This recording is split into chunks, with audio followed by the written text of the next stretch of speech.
And welcome in to the first ever episode of the Too Many Points podcast, part of the Tell Me More podcast. This is a venture I've been planning for a while now. I've been wanting to do more sports podcasts since that is my job. I'm a sports writer. I should be focused on sports every now and again. And except for wrestling, which I count as the one true sport, I've been very sporadic on the times I've jumped on to talk about sports. I have a friend, Justin Pemberton, who does a radio show every Saturday that had to be canceled when the pandemic started. But before that, I'd go on just whenever he was free and couldn't find a real radio person to join him to talk about sports. So, hey, you're totally a real radio person. Well, I'm a real podcast person. In terms of radio, I do not have an actual radio job, but whenever I can trick my way onto it, I started doing it. But I thought, you know what? Since I have a podcast, wouldn't it make perfect sense to take all of those sports hot takes and put them onto my podcast to bring people in? I mean, obviously it's a smaller audience, but I'll just have to deal with it. The point of Too Many Points is going to – I'm going to try to do bets, but I'm not good at it. That's why I brought on Nick. Nick needed to be here because although he's a teacher, he was a teacher out in Las Vegas, and he nearly lost his life to sports gambling, or at least that's how I'm going to tell the story to sell this podcast. Nick, give me any sort of this is like a job interview. Tell me why you deserve to be on a sports radio show podcast. And, you know, if you just want to lean on the sports gambling side of it, go for it. Oh, sports. Big sports fan guy. You know, nailed it.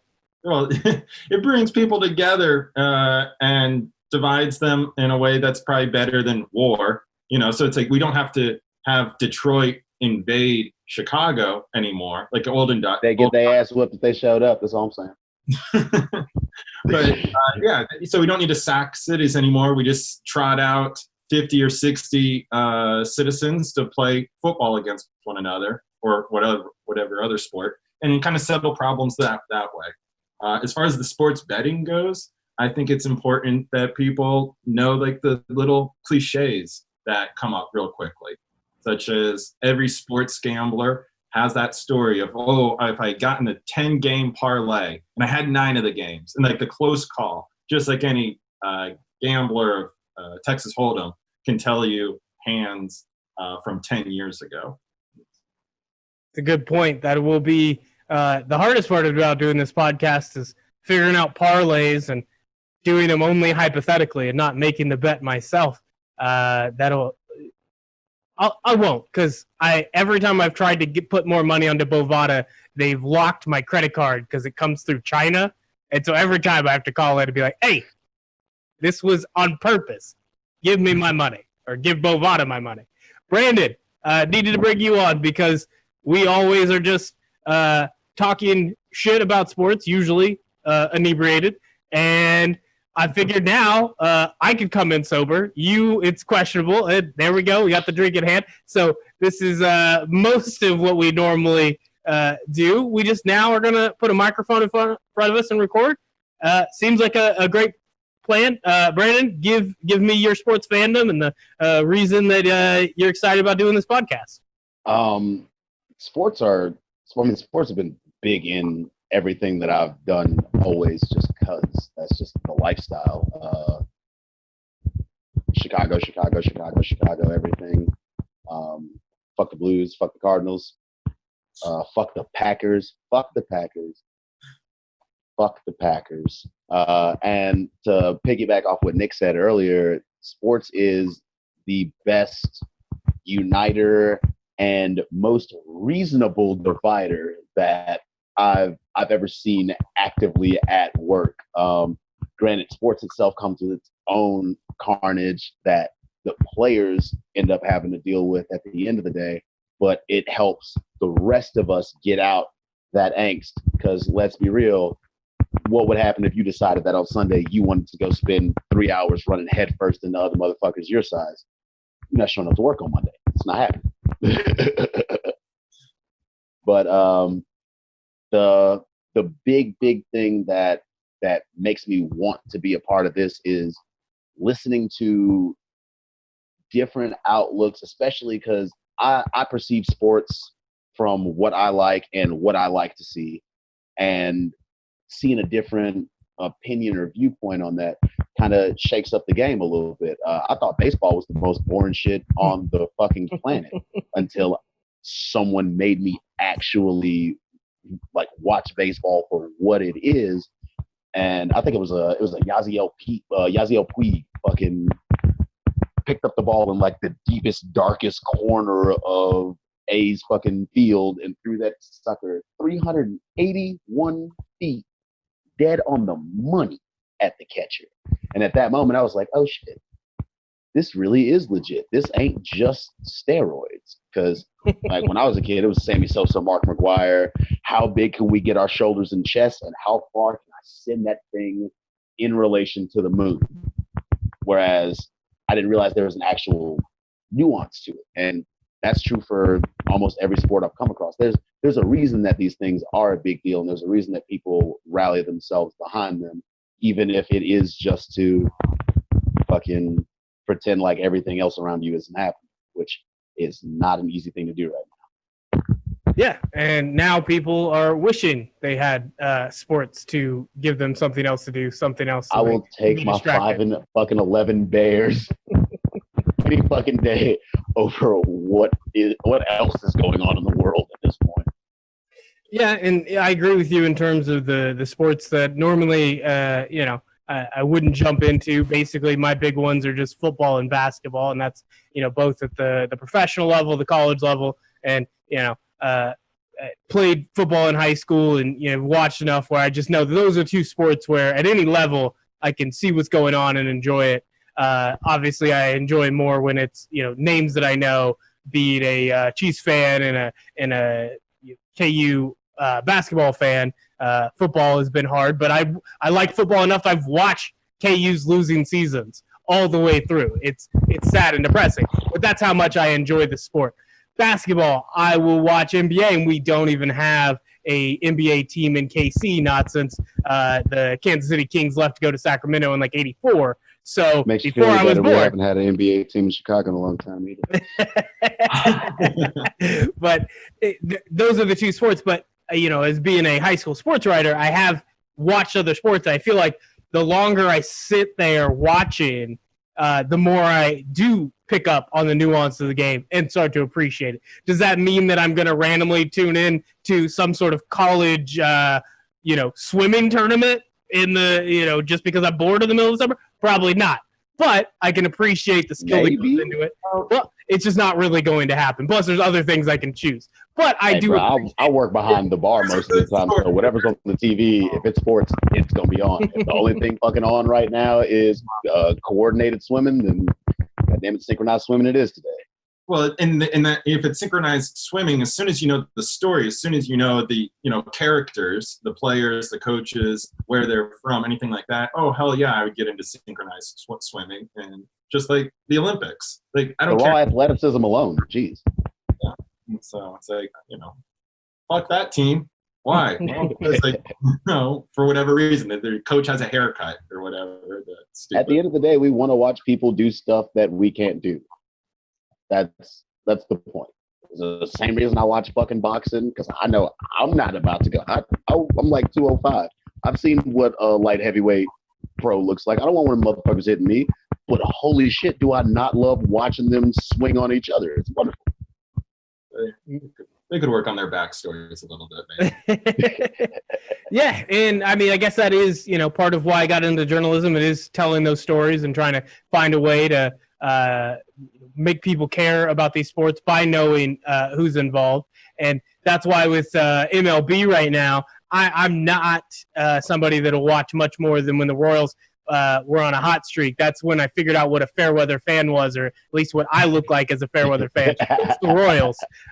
So I haven't really paid attention to them post, World Series win, once, that team kind of got broke up and they got into the rebuilding process.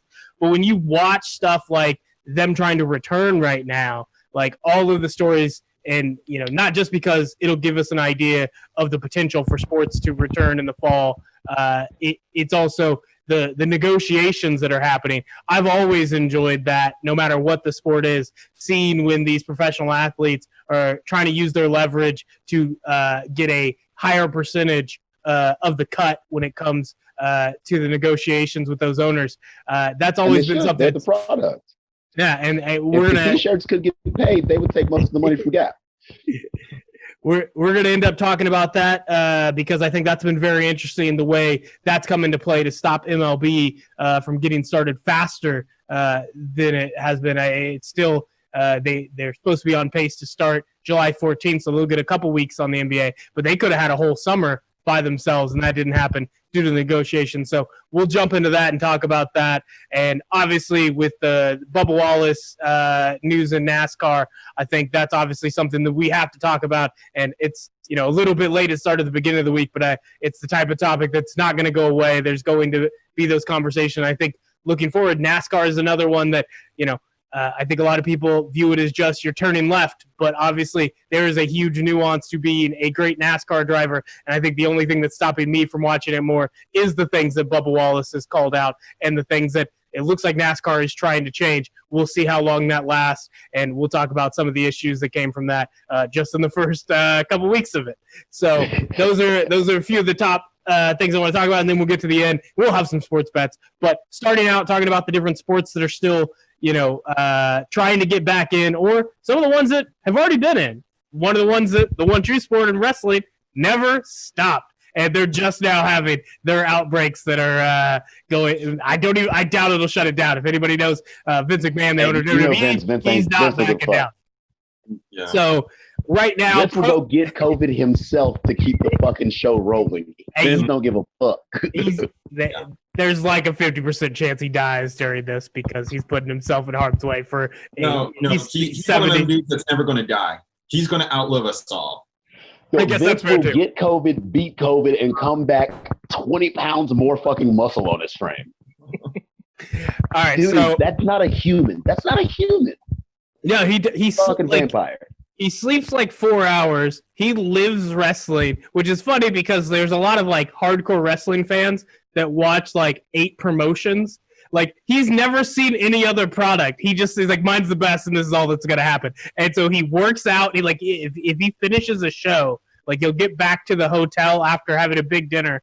He'll go to sleep for 3 hours, wake up, and he's back to lifting, and then immediately back into the writer's room, into his office, working until they do their next show. And the way wrestling works is you pretty much do a show every day. Let's quote the great rapper Future: "You do what you want when you pop."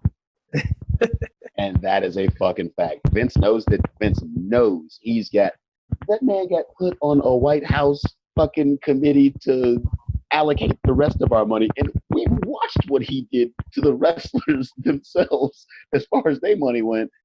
You gotta be one cocky motherfucker to even walk into that room in the first place. But that's Vince. You can't tell Vince shit. He's also probably a pretty big reason, or WWE still happening in Florida, probably a pretty big reason for the outbreak that we're seeing right now is that initial push to get it to keep going. They made sure that they're like, no, this isn't bad. Like this is an essential business. Yeah, the business that is just 2 men in tights. I'm not going to denigrate wrestling because I love wrestling, but I think everybody who's a wrestling fan can pretty easily say this isn't essential.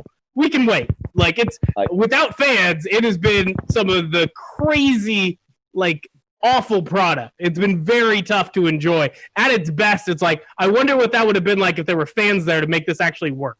Imagine being a pro wrestler without a fucking crowd.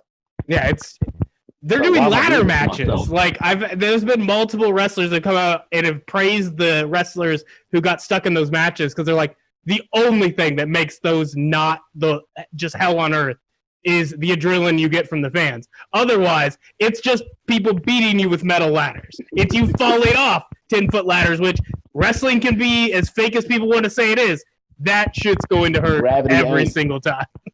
Well, Gravity ain't. That's so much different than like the late night talk show people that are used to a studio audience and getting laughs. And of course, they're not getting laughs when they're recording this. And so it takes a lot of guts in that way, or a lot of energy to say something, wonder if it's funny, and then move on. Like, if you've seen how Seth Meyers has had to operate, he's like using his kids as props, fucking switching out books that sit next to him just to give people something to do because he doesn't have a crowd to.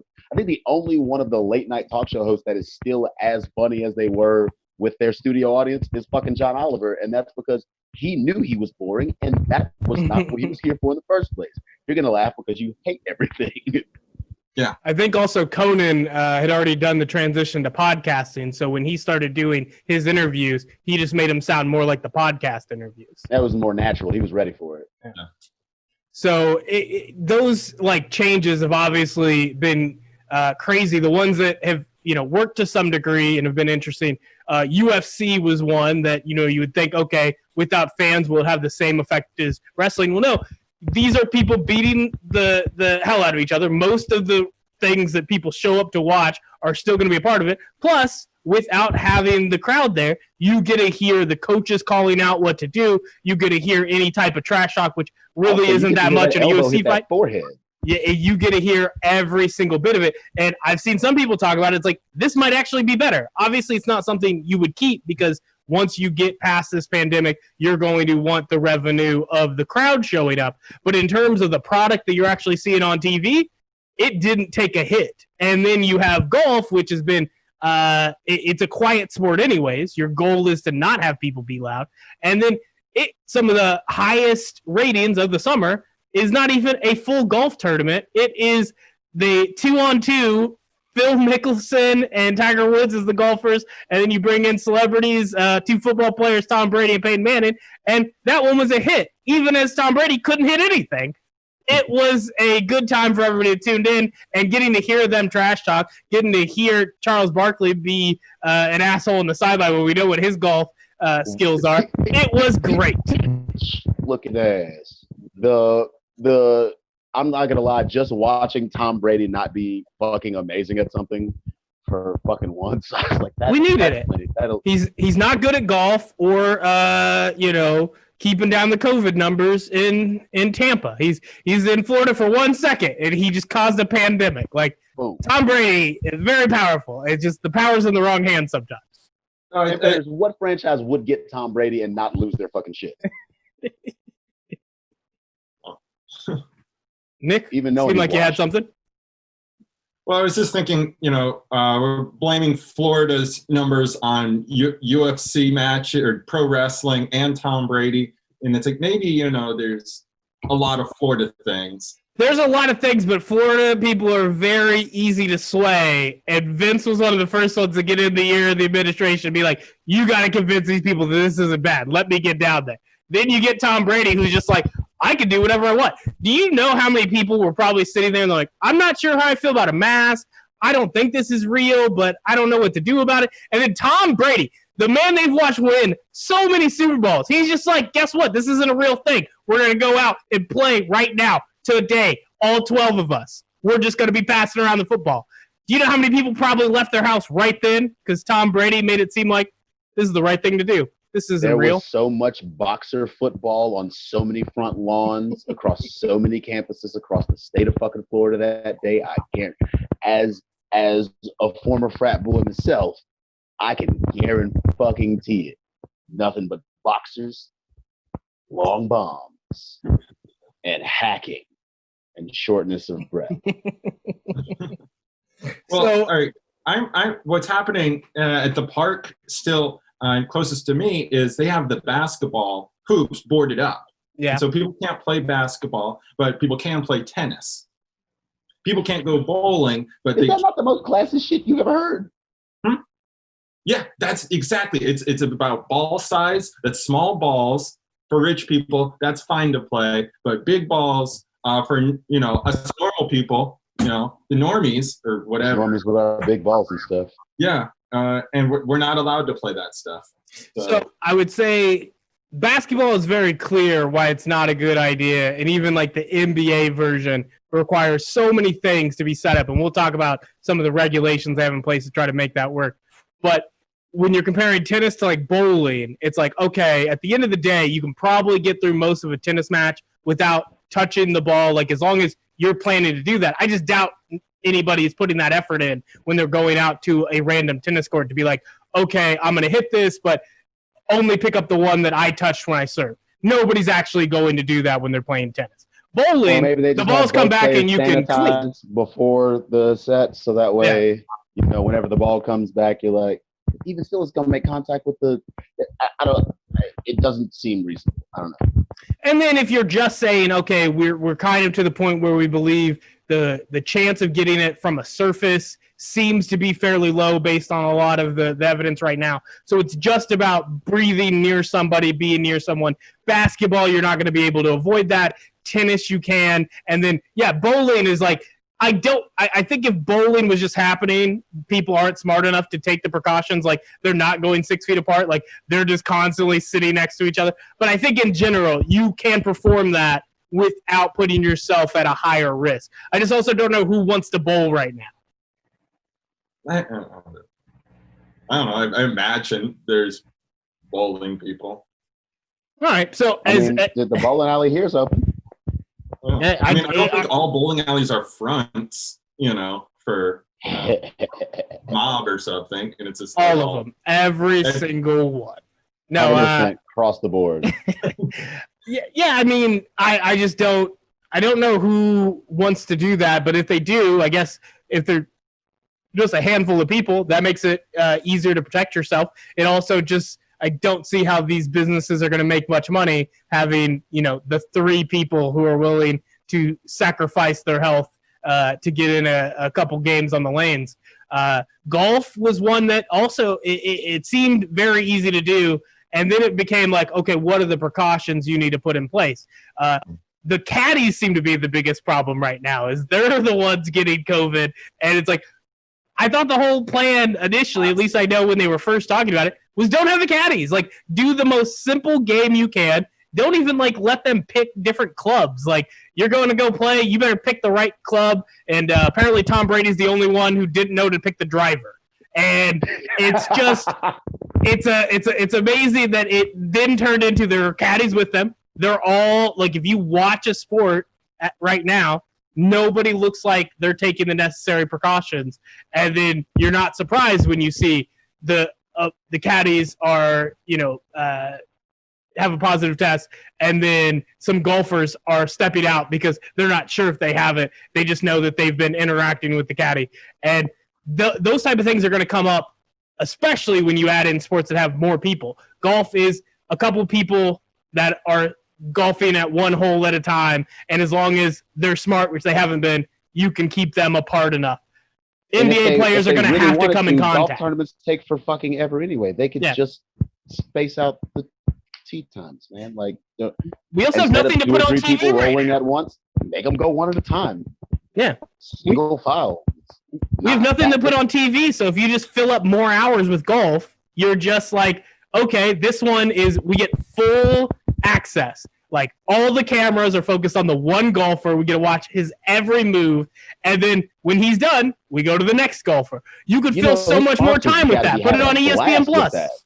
Well, I would think now they should be experimenting in more ways with golf. So, you can have golf the one way of the fewest hits to the hole wins. But what about the fastest person to get the ball into the hole? You start a stopwatch. Ooh. And it's just how fast can you do it? That's true. That would be a great version of golf, speed golf. Having them play games that people play on regular golf courses, I would watch best ball at this point, because why the fuck not? There ain't nothing else. Do you think if we go speed golf, Bryson DeChambeau Bowflex, with his he just got into awesome shape. You think that that's going to help him? Because he's getting those drives are crazy at this point, but he's also going to be slower. Do you think that's going to help him? I mean, he's in terrific shape. I assume he's not that much slower than he was, but that's a lot of weight to carry around 18 holes. Well, I mean, it depends on if everybody's using golf carts and how much more distance he's getting off the fucking tee. No golf carts. 0. And if you're old, I'm talking about. You've been good at golf and you've been putting off the senior tour, too bad. We're taking the golf cart for away, and if you're not fast enough, it's going to hurt you from now on. Move on, old man. There would be a third version of golf then, where you are always in the cart and you're not allowed to leave the cart. And it would be like lacrosse or that horse lacrosse, you know. Fucking Are you just pitching things you've written into scripts, Nick? Yeah. No, I'm like trying to solve sports here.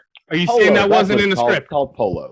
Polo, yes, polo, right. So it's like polo, but golf. Hey, are both of you guys white? Why the fuck did I get that one first? What are we doing here? Because we had to avoid it so that we wouldn't be called out for how white we are. That's fair. It's tough times out here, man. It's tough times. All right, so All right, solving golf.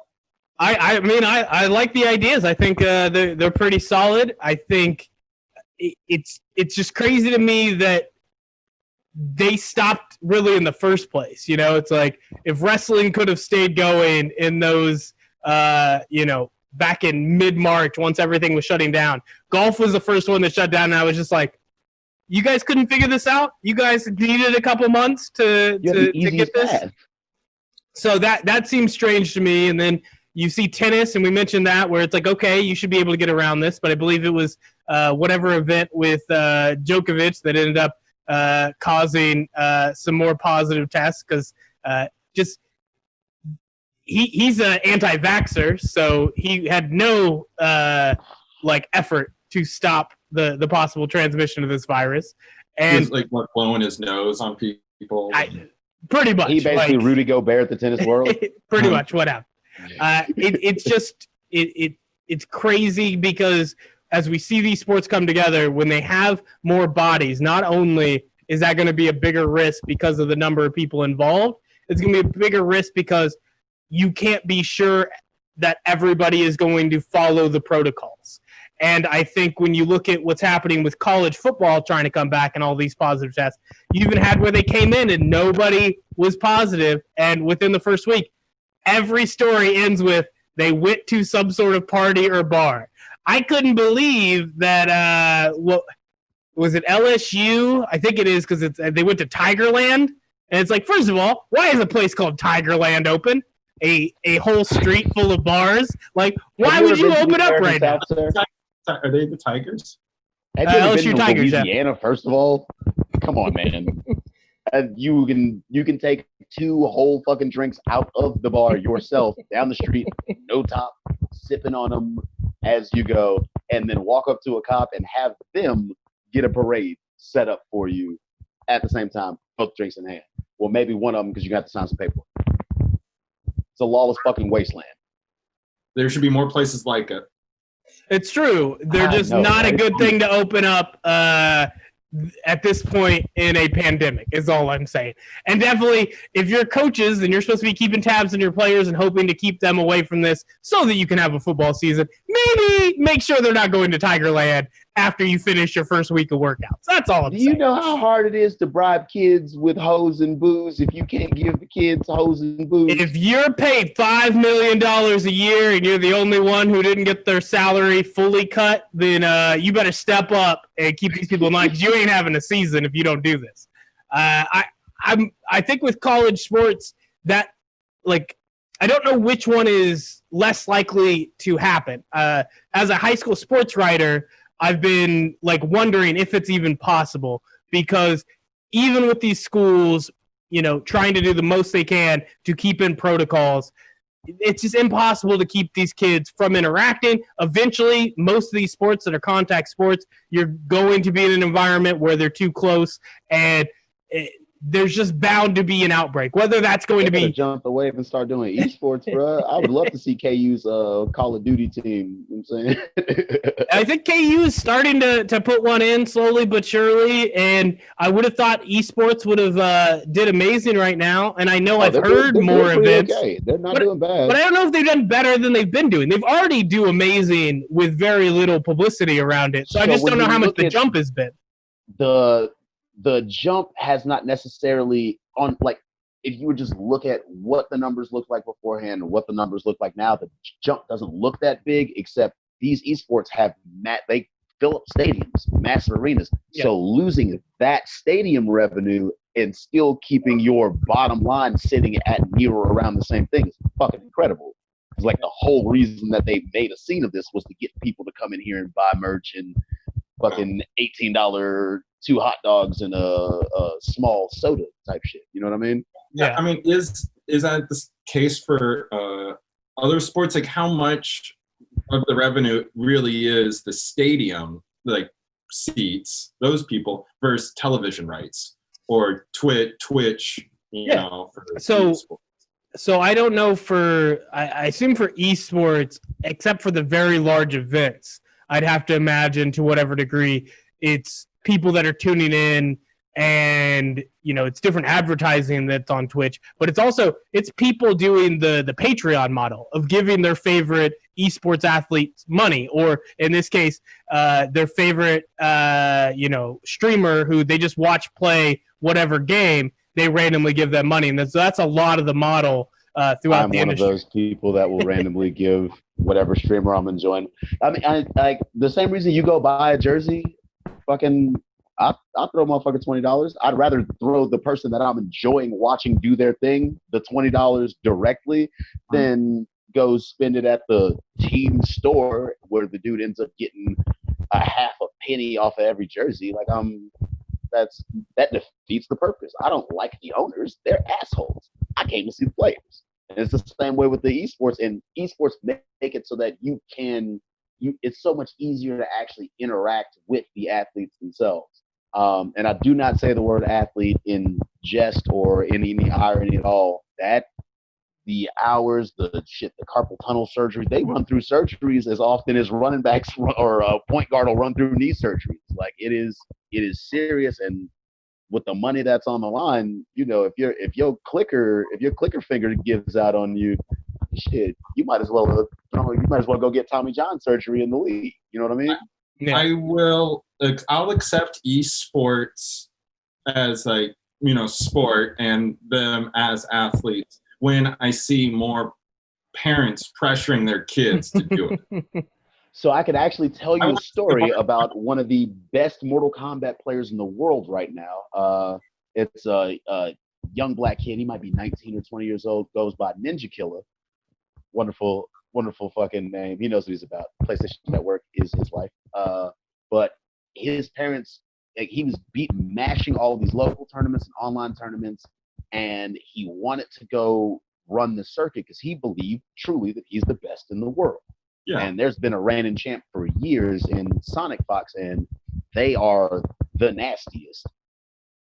Ninja Killer's parents were like, you graduate, we will follow your ass around the world in every single event. And he does continue. He's always in Sonic's ass as far as being either top 1, 2, or 3. His parents are there every single time, as loud as anybody in the building. No nerds get loud. Well, yeah, I just really like the idea of living vicariously through your kid, and telling them, no, get back and play Mortal Kombat. No, you can't go outside. We're going to do this. I don't want your life, Dad. So that defeats the purpose of the video games in the first place. That's how half of us ended up doing this, because we didn't want to go play football. Like, that shit hurts. I'm gonna sit here and fucking play God of War instead. Mm-hmm.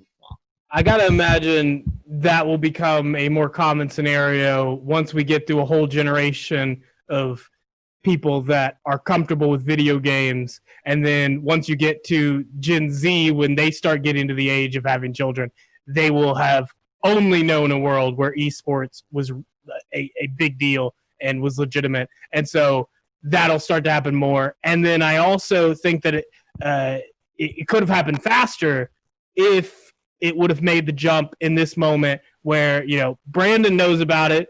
I know it exists, but don't really see it happening. I just know it's going on. And there was a chance to get in front of a more mainstream audience that is sort of aware of esports, but just thinks it's kind of this weird thing, not knowing how many people are already there. And once you can kind of tap into that mainstream audience, you can start to make even more money off of it. You will start to have people that are thinking, hey, let's get my kid into this. Because, I know even if I had a better understanding of what was going on, I would have spent more time playing 2K because, once they got that 2K tournament going, or not tournament, but the actual teams that are representing the real teams in the NBA, they have, a dozen guys on a team that show up. They get free housing. they make like 30 grand a year minimum. If they actually win games, it can get closer to 100K. And that type of craziness, like, I would have totally been down for that if I knew that it was going to be a possibility 10 years ago. You know, like, I would have stuck with playing video games more, as much as I did as a teenager. But all that time our parents been telling us. Didn't know that could happen. If I did know, right now, today, I would be crushing people in that 2K fraternity house, wherever the hell they are, getting paid and not even paying for rent.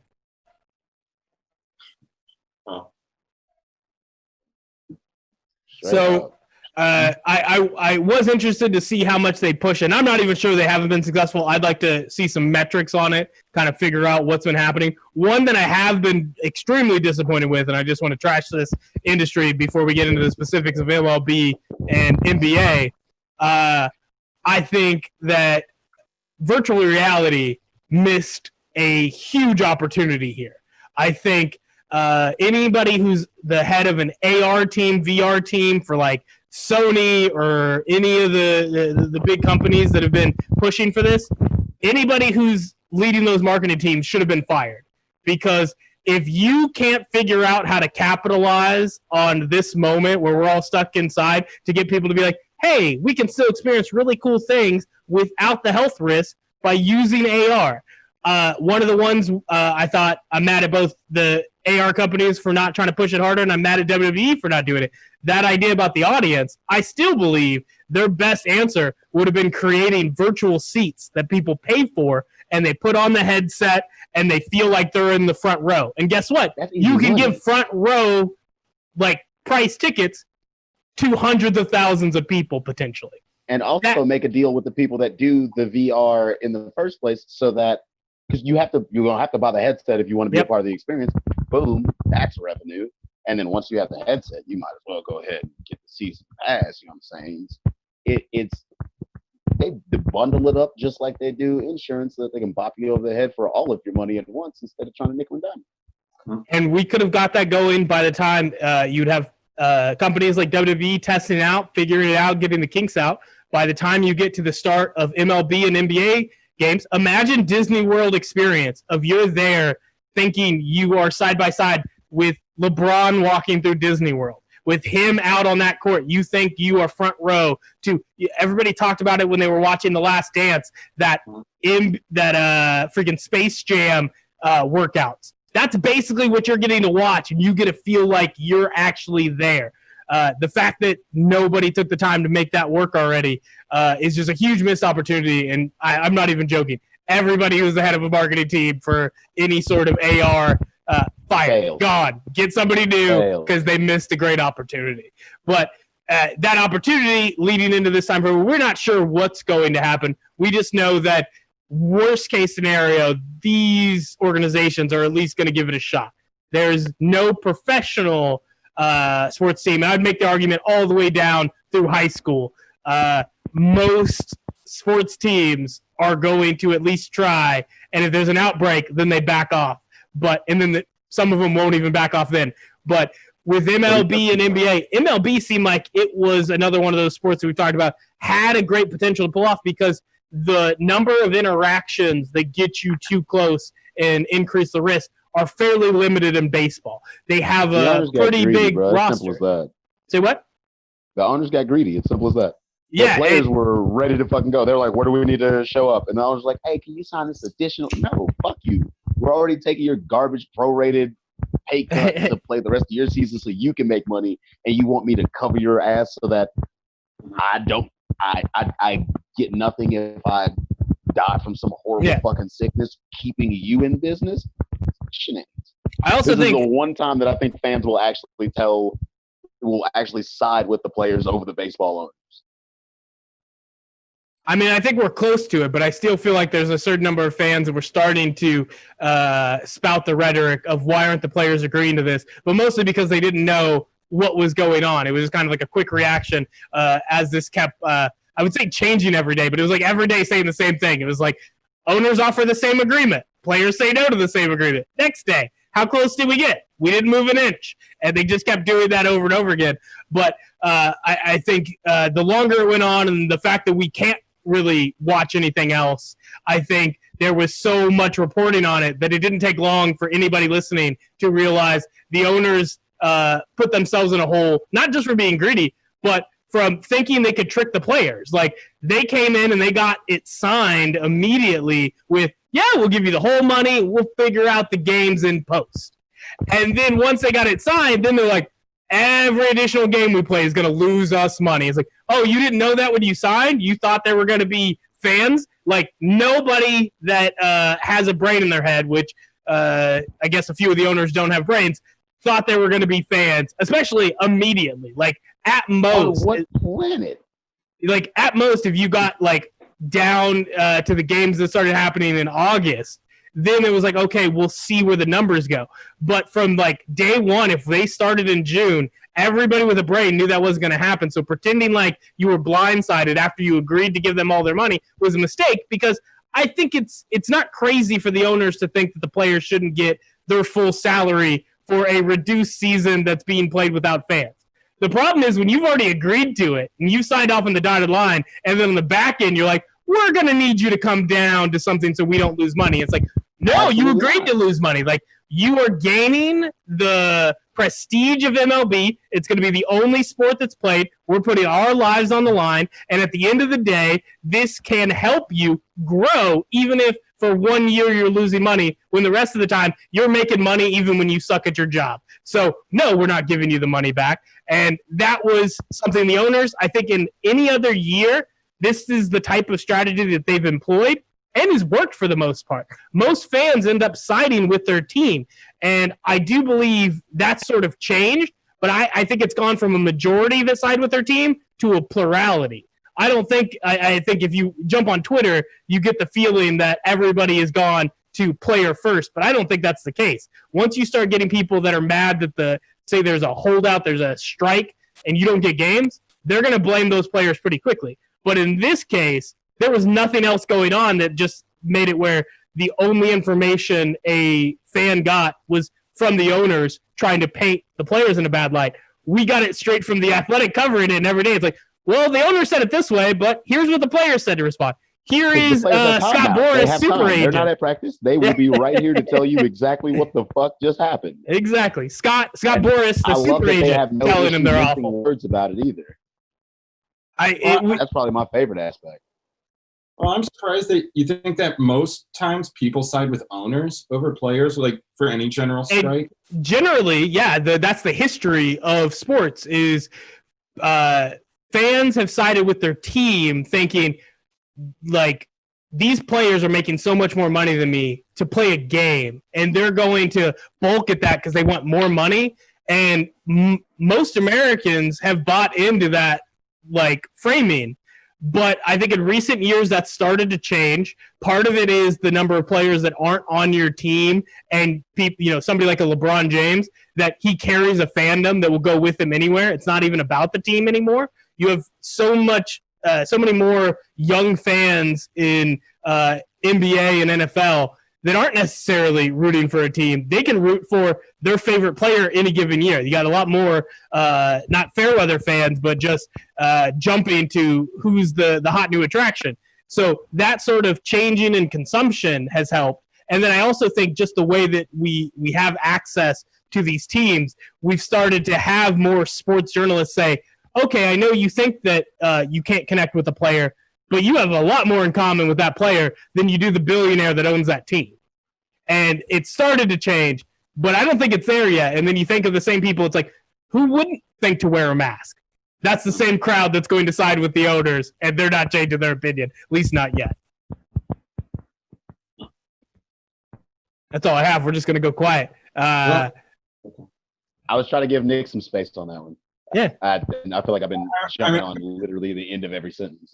I guess I'm just surprised. Yeah, that I forget that not everybody agrees with me when it comes to eating the rich. And so when I think that the players asking for anything short of the owner's literal left arm is pretty reasonable. Especially when the owner literally is asking for the player's whole body.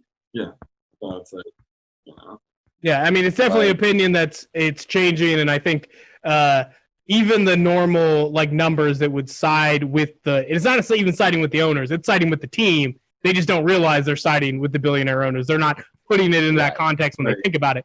And I think that particularly now where there's not as much going on, when people are stuck at home and it's like, well, I don't have sports to watch, but I guess I have sports to read about, and I hope it's coming back. They're paying more attention, and you start to see kind of the mechanisms at play that don't really show the owners in a good light. They showed them I think to been be able to get away with it in over their head. if they'd have kept Jerry shut up longer. If Jerry Jones weren't the guy that he is, and so head first, and I'm the end all be all judge, jury, and executioner in here. If Jerry Jones didn't have that kind of energy, we would never fucking think about an NFL owner. How many NFL owners could you name off the top of your head? I could maybe 3 or 4, like 5 at best. Yeah, like 5. It's not, and you're a fucking sports reporter. It's not a thing that comes to your forefront of your mind, because it's not a thing you should ever. If they're doing what they're supposed to do, and this is the part that fucks me up. Like, do y'all not like money? Why are you fucking up your own money? Like if I hate all of what they do for the most part, and I could do it better for it. Like, hey, if you just shut the fuck up and maybe just don't Jerry Jones yourself, because you've made it open now, and now the press feels like they need to come talk to you. Whereas if not for that Jerry Jones style phenomenon, the Dan Snyders of the world, no one ever wants to hear from you. And what happens when you go ask a billionaire a question about things that pertain to people that don't crack fucking 6 or 7 figures a year? They're going to say something that is completely out of touch and completely just tone deaf altogether. And now you've made your entire organization look like assholes. Like I said, it's that fucking Joe Biden effect. Stop stepping on your own dick, dude. You literally have one job. It's to get the fuck out the way and watch your money make your money. I think there's also there's a little bit of the factor too of like poor white people that idolize billionaires. So the same thing that got us in this terrible situation of a certain person in the Oval Office right now. There is this idea that you want things in place that would benefit you if you were in that position, because you think you could, even though it's ridiculous and you'll never get there. So they side with a billionaire thinking there's much more of a chance that you could own a team and run it than you could play a sport that you know you suck at. So that sort of factors into, to say nothing of the potential racism that might cause somebody to land on that side. There's a lot of things at play, but I think at the end of the day with MLB, which is a mostly white sport, they're avoiding the possibility of getting pulled into the racial conversation. I don't know what sort of statements they've had to make, and nobody's really called out the MLB for not being at the forefront of the national conversation in recent weeks. They've sidestepped so much of it. But I also would imagine they would have just got called out and they would have been forced to say something. But they've managed to kind of avoid that grenade to this point. Again, how you let NASCAR get ahead of you on a thing when they got 1.5 of whole pro fucking black driver, like almost 10% of the, and the MLB is an exception of the major sports. It's football, basketball, baseball. The percentage of black people in the MLB, non-Latino black people in the MLB, is way lower than something like basketball or football. So you kind of expect that you're going to hear more from those other two places. But the sheer fact that your whole cash cow is you pulling up little kids from across the border that y'all are trying to fucking close. You got to pick one, man. Are these the idols, or are these people to be shunned and kicked downriver? I think they're just going to ride that fence or that wall as long as they can. That seems to be the MLB's game plan. But I think what's also interesting is the fact that you know that they're kind of this outdated sport, that they really, like, it's not like entirely their plan to not have more American-born black athletes. It's most young people don't view baseball in the same category as they do NBA and NFL, and so they don't even have the choice for that. And MLB wishes they could get that younger audience to be back into baseball more than – I think baseball is so regional. It's like whatever your team is the only one you watch. You don't watch – like if you're a Royals fan, there are very few hardcore baseball fans that are watching all of the league. They're watching the Royals, you know. And most young people – I don't give a shit about the other teams. If there's a young person who watches baseball, they're not watching all of the teams in that way. And this was a great chance to try to steal that audience back. This was a great way, if you got out there in June and you were the only sport, you know, sans golf, you could have pulled this off. And they wasted all the time, and now they'll have a 2-week head start on NBA. The ones answering the questions, and that is what they don't want to be doing. They want to see somebody else answer those questions first so that they can watch them hit the pitfalls in fucking minds, because I guarantee the first, like, 5 or 6 organizations that come out and say stuff, like 2 of them will get it right, and the other 4 are going to get eaten alive. Yeah. And baseball as a whole is like, oh, no, we're not. We'll let y'all figure it out. And then they'll piggyback off of that. I think we're in for like bad news and mistakes coming from the NBA, their league, their games, the season, I guess, is that what we're just calling it?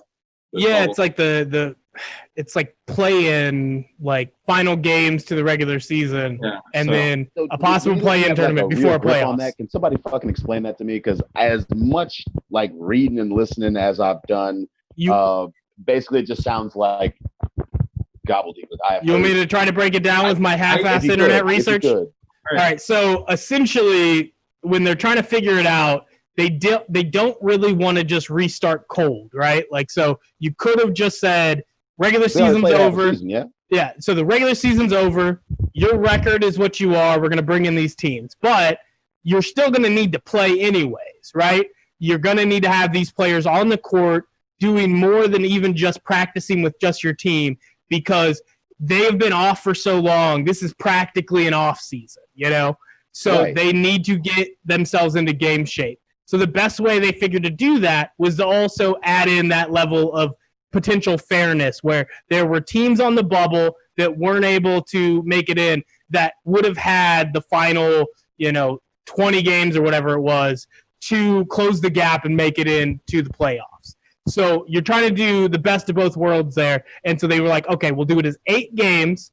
You're coming in with a 22 teams that can potentially make it in instead of the 16 that would normally be in the 8 in each conference.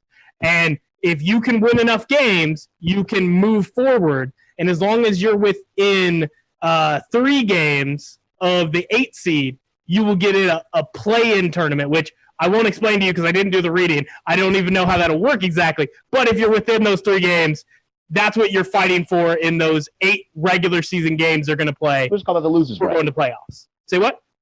Losers bracket.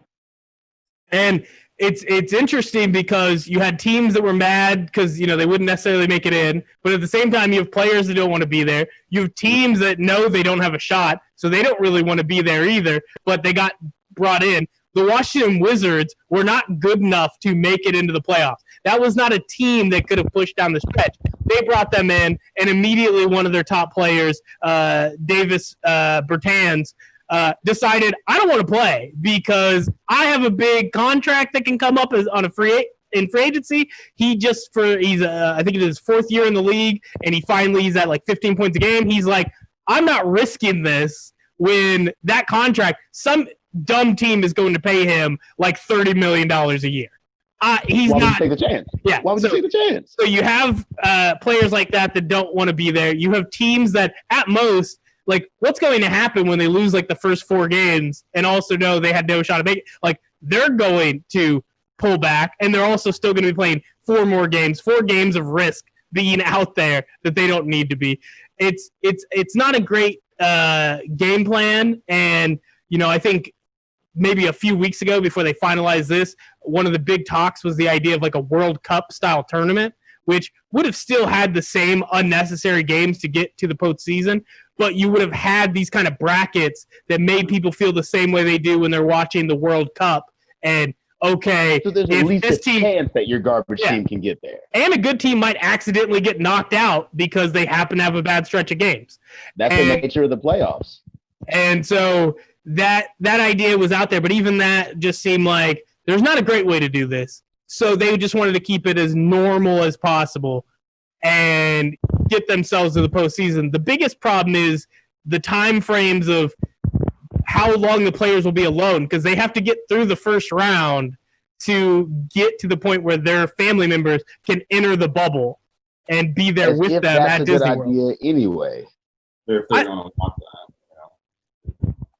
I think there's some that would want to have them there, but they'd want them from the beginning. You know, it's like bring them in, keep them as safe as possible, and you also it's easier to know that that's not going to cause a problem later. They're not going to bring it in to the bubble and get somebody sick. Right. You start from the get-go. Your headspace is not the same if you're worried that my people might be getting sick right now while I'm sitting here playing this game, while I'm sitting in a safe space in this bubble, knowing that I'm protected and nothing bad is coming my way. But my family can't even come in. And what Shannon Sharp said on one of the picking through some was it First Take or whatever, him and I don't know what he does. Skip, whatever that was. Yeah, it's just something on Fox. Like, who knows? He was like, could you imagine being like married with 3 kids and telling your wife, hey, I'm about to go live in this bubble for 3 months. Hell no, you ain't leaving me here with these goddamn kids. No, not at all. Avery Bradley on the Lakers said that. So then he's not joining the Lakers. And we get something better. We get J.R. Smith. J.R. Spliff. Oh, he's like, yeah, put me in, coach. You know, I'm willing to play. And I don't know. As long as they're paying him, he's showing up. He don't care. Yeah, and I mean, we've had I forget, but there's been a handful of players that have made that decision based on family. They don't want to be there. And then you got the issue of, okay, there is the potential for players to get sick while they're in the bubble. There's the chance for players to just leave. One of the things with the bubble is they're not going to force people to stay because they can't really do that. So if somebody decides to leave one night, and I know Chris Paul's, he's going to find any competitive advantage. He's going to call you in. He's going to be right there snitching on people as they're leaving the bubble. He will get people ejected, and once they're off the team, you have to replace them in some way. So you're going to have to figure out, how do you have people that are part of the team that are like extras? So you expand the roster a little bit. You'll have players like, as a KU fan, I've been following Frank Mason, and he got demoted down to the G League, but ends up becoming G League MVP. And he's right there on the edge that if Milwaukee needs an extra player, you're going to have somebody that at least he can score at a high level. And that can be a good person off the bench to maybe help you. They're going to have to figure out how to have those people, but also not have so many that you're just increasing the risk, because every extra body is potentially another person that could get, the virus, could start spreading it to other people. You have the fact that the Disney employees are not held in the same bubble, so it's not really a bubble. It's a bubble for the players. So if somebody who's delivering your food that day or cleaning your sheets gets it while they're out in the real world, and then they come in, they don't get tested properly, all of a sudden they give it to one player, he plays a game, gives it to 2 teams. If that happens in the middle of the conference finals, and you're saying the Lakers and the Clippers are both quarantined for 2 weeks, do you just stop the playoffs? Do you wait 2 weeks and restart? Because I don't think you could take the Lakers and the Clippers B team and figure out who's going to face the Bucks. That's just not feasible. And that's the issue, is I don't see a real solve around to this unless there's some kind of vaccine or something. We don't even have a timeline on that. Just hoping for the best. Which NBA superstar would you guys say is most likely to get busted breaking the bubble? J.R. Smith, and he shouldn't even have been there. 100% J.R. Smith. If not J.R. Smith, I'm putting it on Swaggy P. So, What team is he even on right now? See, that's the other I don't problem. know, but he will find a way. I can't even remember who's on what team at this point because, one, this is probably the year I've got to watch the least amount of NBA. And just as I was trying to figure out where everybody was and have some chance to watch it, that's when they shut it down. And it feels like 8 years ago that this all started. So I don't know Right who's after on the what break, team. Man. It's crazy, man. How is that? You have like the littest dunk contest since fucking the Vince Carter expose, and then basketball just stopped. Best All-Star game in years. You bring in the Elam ending, and you actually make it entertaining down the stretch? Mm-hmm. Which I was starting to believe that they couldn't even do anymore at this point. It was just, I don't know. They did a great job all the way through All-Star weekend, and then just watch the rug get snatched out from under you. That's one of the rare occasions that I almost kind of feel bad for a billionaire, but fuck them and whatnot. I feel for the athletes because, one, you've worked your entire life as hard as anybody can fucking work to go play this sport at the highest level. These are some of the greatest athletes you will ever see with your own two eyes. Even the scrubs at the NBA level will wash all of you and your friends with it's happened before. When we think of World War II closing down baseball, and what kind of records could have been broken by Ted Williams over a course of 4 years of not playing. I still think that was a conspiracy. They just didn't want his black ass all in the record books. So, I think players like LeBron James are the ones that have the biggest wonder of what this could do if they don't play, because he is in that twilight phase of his career, but still putting up numbers that nobody at that age has done that outside of Kareem Abdul-Jabbar.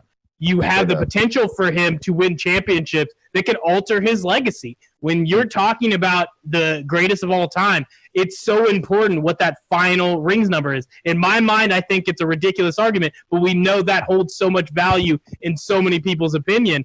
He has the chance to do that with Anthony Davis, but that's a slim window. And if you lose a year like this, and they were on fire heading into the playoffs. They're 5 games up. They're 5 games up. It's their best. They got over the Kobe Bryant death, which was also earlier this year, / maybe 10 years ago. I don't know. I don't know anymore. Last decade. Yeah.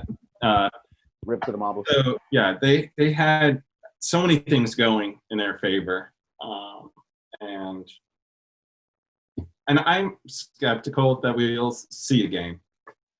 So. Man, we're going to have to get to that. It's already penciled in as one of the bets we get at the end is the over-under on number of games.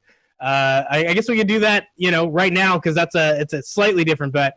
So you're going 0 games. You don't believe they'll play.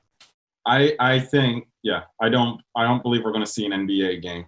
Brandon? I'm going with you'll see teams play up to 3 games. As far as like an individual team will get to a point of being like 1-2 or 2-1, and that'll be about the time where you see it all go down. I don't feel like extrapolating the math across how many teams that is may or may not be playing based on whatever shields and ladders idea they got for this fucking playoff system. But you're gonna get 33 games. We'll go 33. Yeah, 33 games. If that, I would put it at under 33. So I think they'll definitely play to get the results back. That's the only reason they'll get through all 3 games. Somebody's getting infected game 1. So yeah, so I guess that's the problem is to get to the point of playing, they're going to have to at least interact with each other on one team in a way that could spread the virus. If one person has it, it can spread to another. I think the moment that if you truly created a bubble, you have the chance to pull this off. And it'll be limited to the people that are bringing them food. The problem is that they do have those workers that aren't being kept there on the Disney World campus, and that just adds in another factor. When you start talking about bringing in the families, I think that'll definitely put you in a tough situation once you get to that point, once you get to that first round.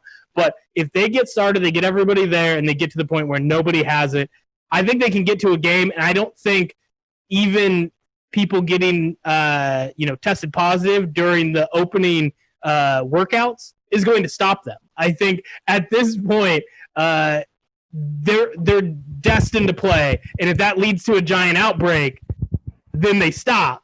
But they're not backing down. Like, even when we see people come in and it's a handful of tests, like, I think the rest of the world went, what the hell? They see the college football teams come together, and you're like, nobody was infected for K-State. Within a week, all of a sudden, it's 11, and it's going to be more. And you're like, everybody was like, well, I don't think this can work. And for everybody in the NBA bubble, I think it's like, no, it's full steam ahead. We're not stopping until we get worse than that. Until it's like 6 teams are in quarantine at the same time. Jazz, they're gonna keep trying. So in my mind, there's a game played. I can't imagine they make it through the whole thing. But I also can't imagine that without it being something that's just so catastrophic in the preparation process for them to like back down. It had to literally be like the day before the first game, LeBron gets it. Like, that's the only way I imagine this not happening. Yeah. Hey, so real talk. This is the thing that has been on my mind since the moment of the Rudy moment is, how do you think Rudy is being treated amongst the players within the league right now? You think they're like, damn, dog, I thought this shit was funny at the time too, like, or do you think they went full on like, wow, really, asshole?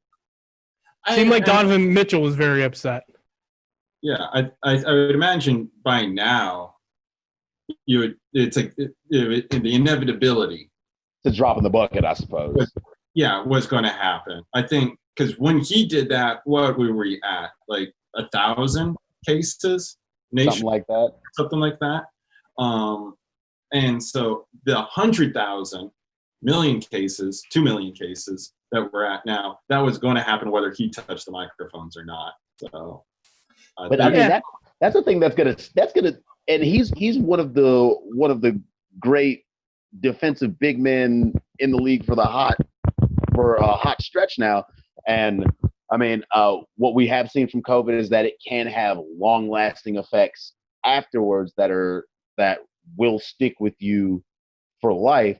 But assuming that he's one of the lucky ones that fully recovered and everything and got all of his facilities back at 100%, he was on pace to go down as one of the great defensive big men.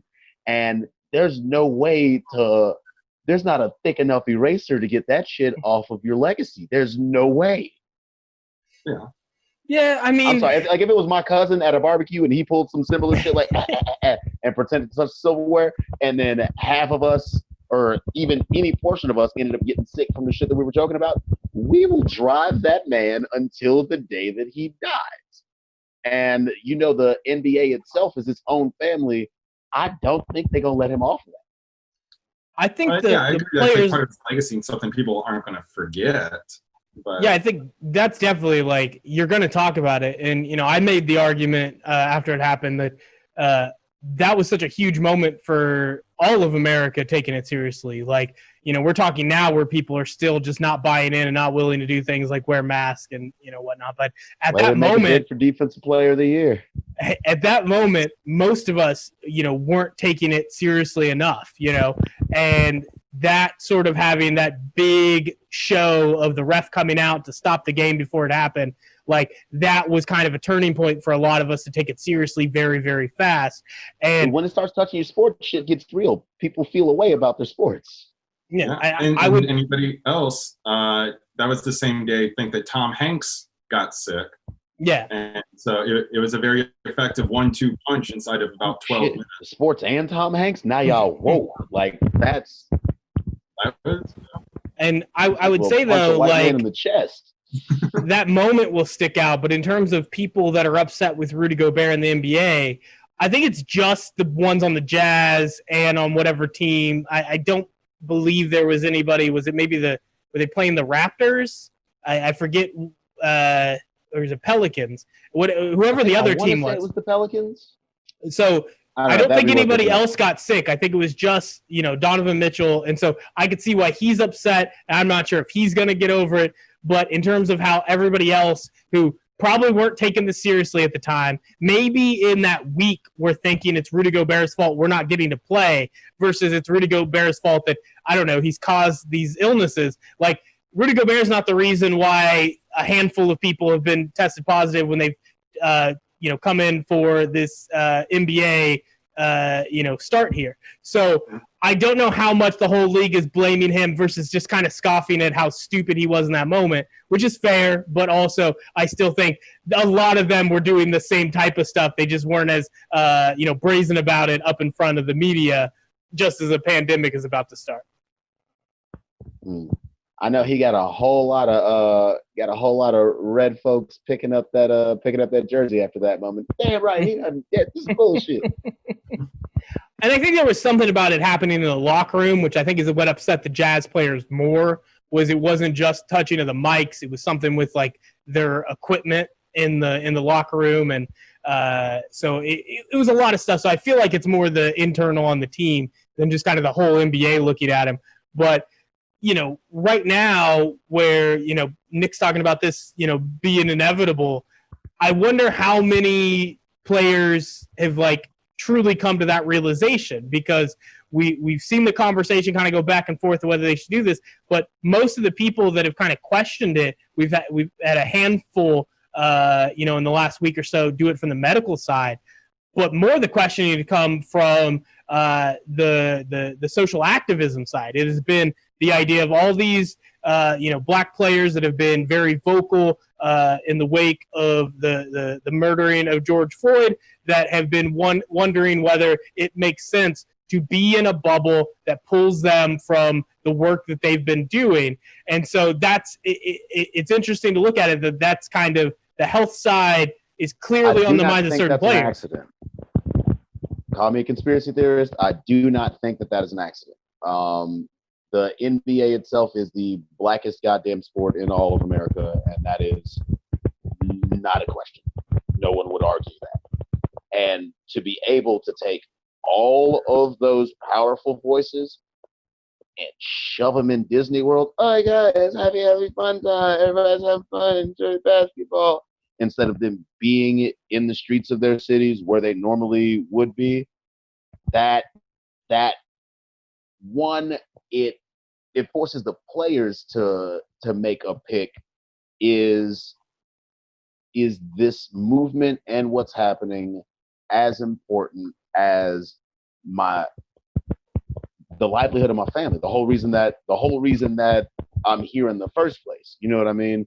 That's a fucked up thing to have to pick between the love of your life and your life. Like if you Mac, I'm asking you, if you saw the edge of a cliff and you knew that there was only enough momentum to stop either you or Kenzie from going off, which one of you's going off? I mean, I'm going off because at this point, she has so many more good years left in her, just like from a health standpoint and from a getting good things done standpoint. Like, I got to be the one who takes the bullet. But you got to take one for the team on that one. Yeah, I just got to have to. I mean, I got 10 years left maybe. This body's going to give out.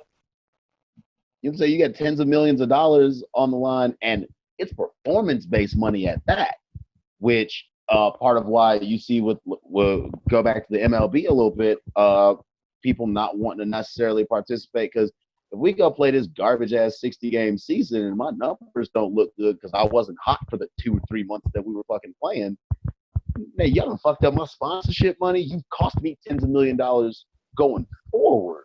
Opposed to not opposed to sitting out and just a wash. You can sit out and make a stand, and there are plenty of brands that will back you to do that. They saw what happened when you got with the Kaepernick thing, and let's be real, they saw how much fucking money Nike made when they were like, yeah, no, we with it.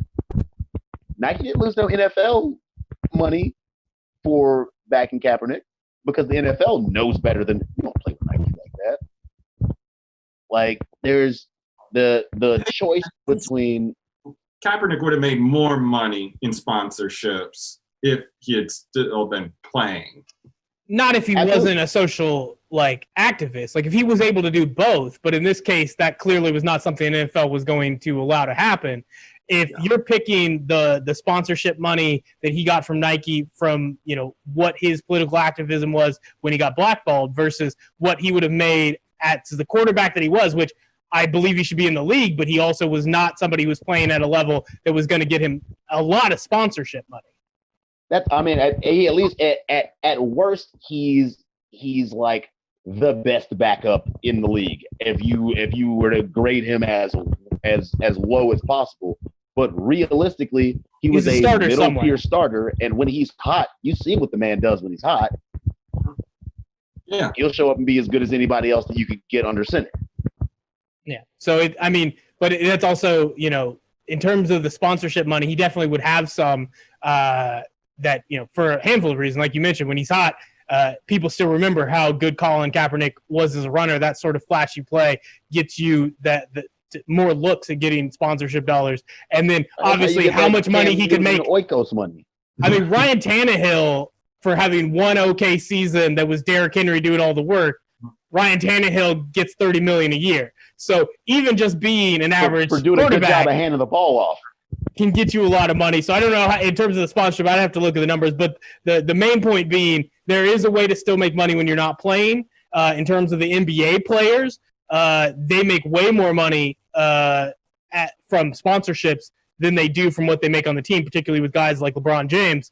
They're capped. LeBron James probably loses out $40 million a year based on their salary situations where he can only get a max that is the same as, the 20th best player who's nowhere close to as good as he is. So LeBron makes up for that entirely in his endorsement money that he's still going to get if he's not playing. Just owning a business, if you owned a bar down here and money wasn't coming in the way that you needed it to, but you know that if we can just get through these next few months, if you have the capital, you've seen it time and time again, they will bankroll themselves to get back to where they're making money themselves. These owners have more than enough money to bankroll this shit safely themselves. They are not willing to make the investment because that would require them to acknowledge that their product is actually people. And I think the NBA's, I don't think it's a controversial statement to say the NBA as a league has been pretty good about supporting its players' activism. But they've also hell of a lot better than the NFL. It's also, though, I think some of the more critical looks on it from various sports journalists in recent years is that the NBA has kind of positioned themselves in a way where they get to be the progressive league while being a lot like mainstream Democrats that are very middle of the road but get to pretend like they're far left. The NBA does something similar by giving the bare minimum of support. It seems like they are progressive by comparison to sports like the NFL. And once you look at the numbers, how many actual coaches have you heard outspoken? Not ones that have said like there. You can think of a few that have stepped up and actually spoke their piece loud and multiple times, but the vast majority of the coaches in the league, it's crickets over there. They don't want to answer the question because they don't want shit to do with the question. Yeah, it's pretty much just Greg Popovich and Steve Kerr. But even then, when you look at some of the statements from Adam Silver, and he's gotten a lot of praise for being the only sports commissioner that isn't universally hated, his comments still remain very middle of the road. And then when you get into a situation like the NBA was this last year in China, where they weren't backing down from statements that are like, well, it's important that, we maintain this relationship. It showed that money came first, even if they give the projection that they will choose, the morality would be the humanity over the dollars. They're not any different than the NFL. They're just better at marketing. As well, as you would guess, because it's China. That hit the esports world hard. Blizzard about shit the bed on that one. This is the same company that does Overwatch, World of Warcraft, all of the nerd shit. And they ended up suspending or banning a streamer for an extended period of time because at the end of one of his it was actually a pro League of Legends player. They ended up banning him because they were like, your statement at the end, which was like it was literally liberate Hong Kong. That was against Blizzard's policy of not being political at all. So they just flat banned him, tried to delete the actual stream itself that it pulled up. And when I tell you, these nerds had the most Mountain Dew fueled fucking conniption. And that's when you remember that we do get to connect to each other from around the world, and people really do get to talk to each other, because the nerds over here was hot as if they lived in fucking Hong Kong themselves, which is, it's frustrating that it takes something so heavy conceptually to get people to open up and be willing to speak up for each other. But it is also endearing to see that push come to shove,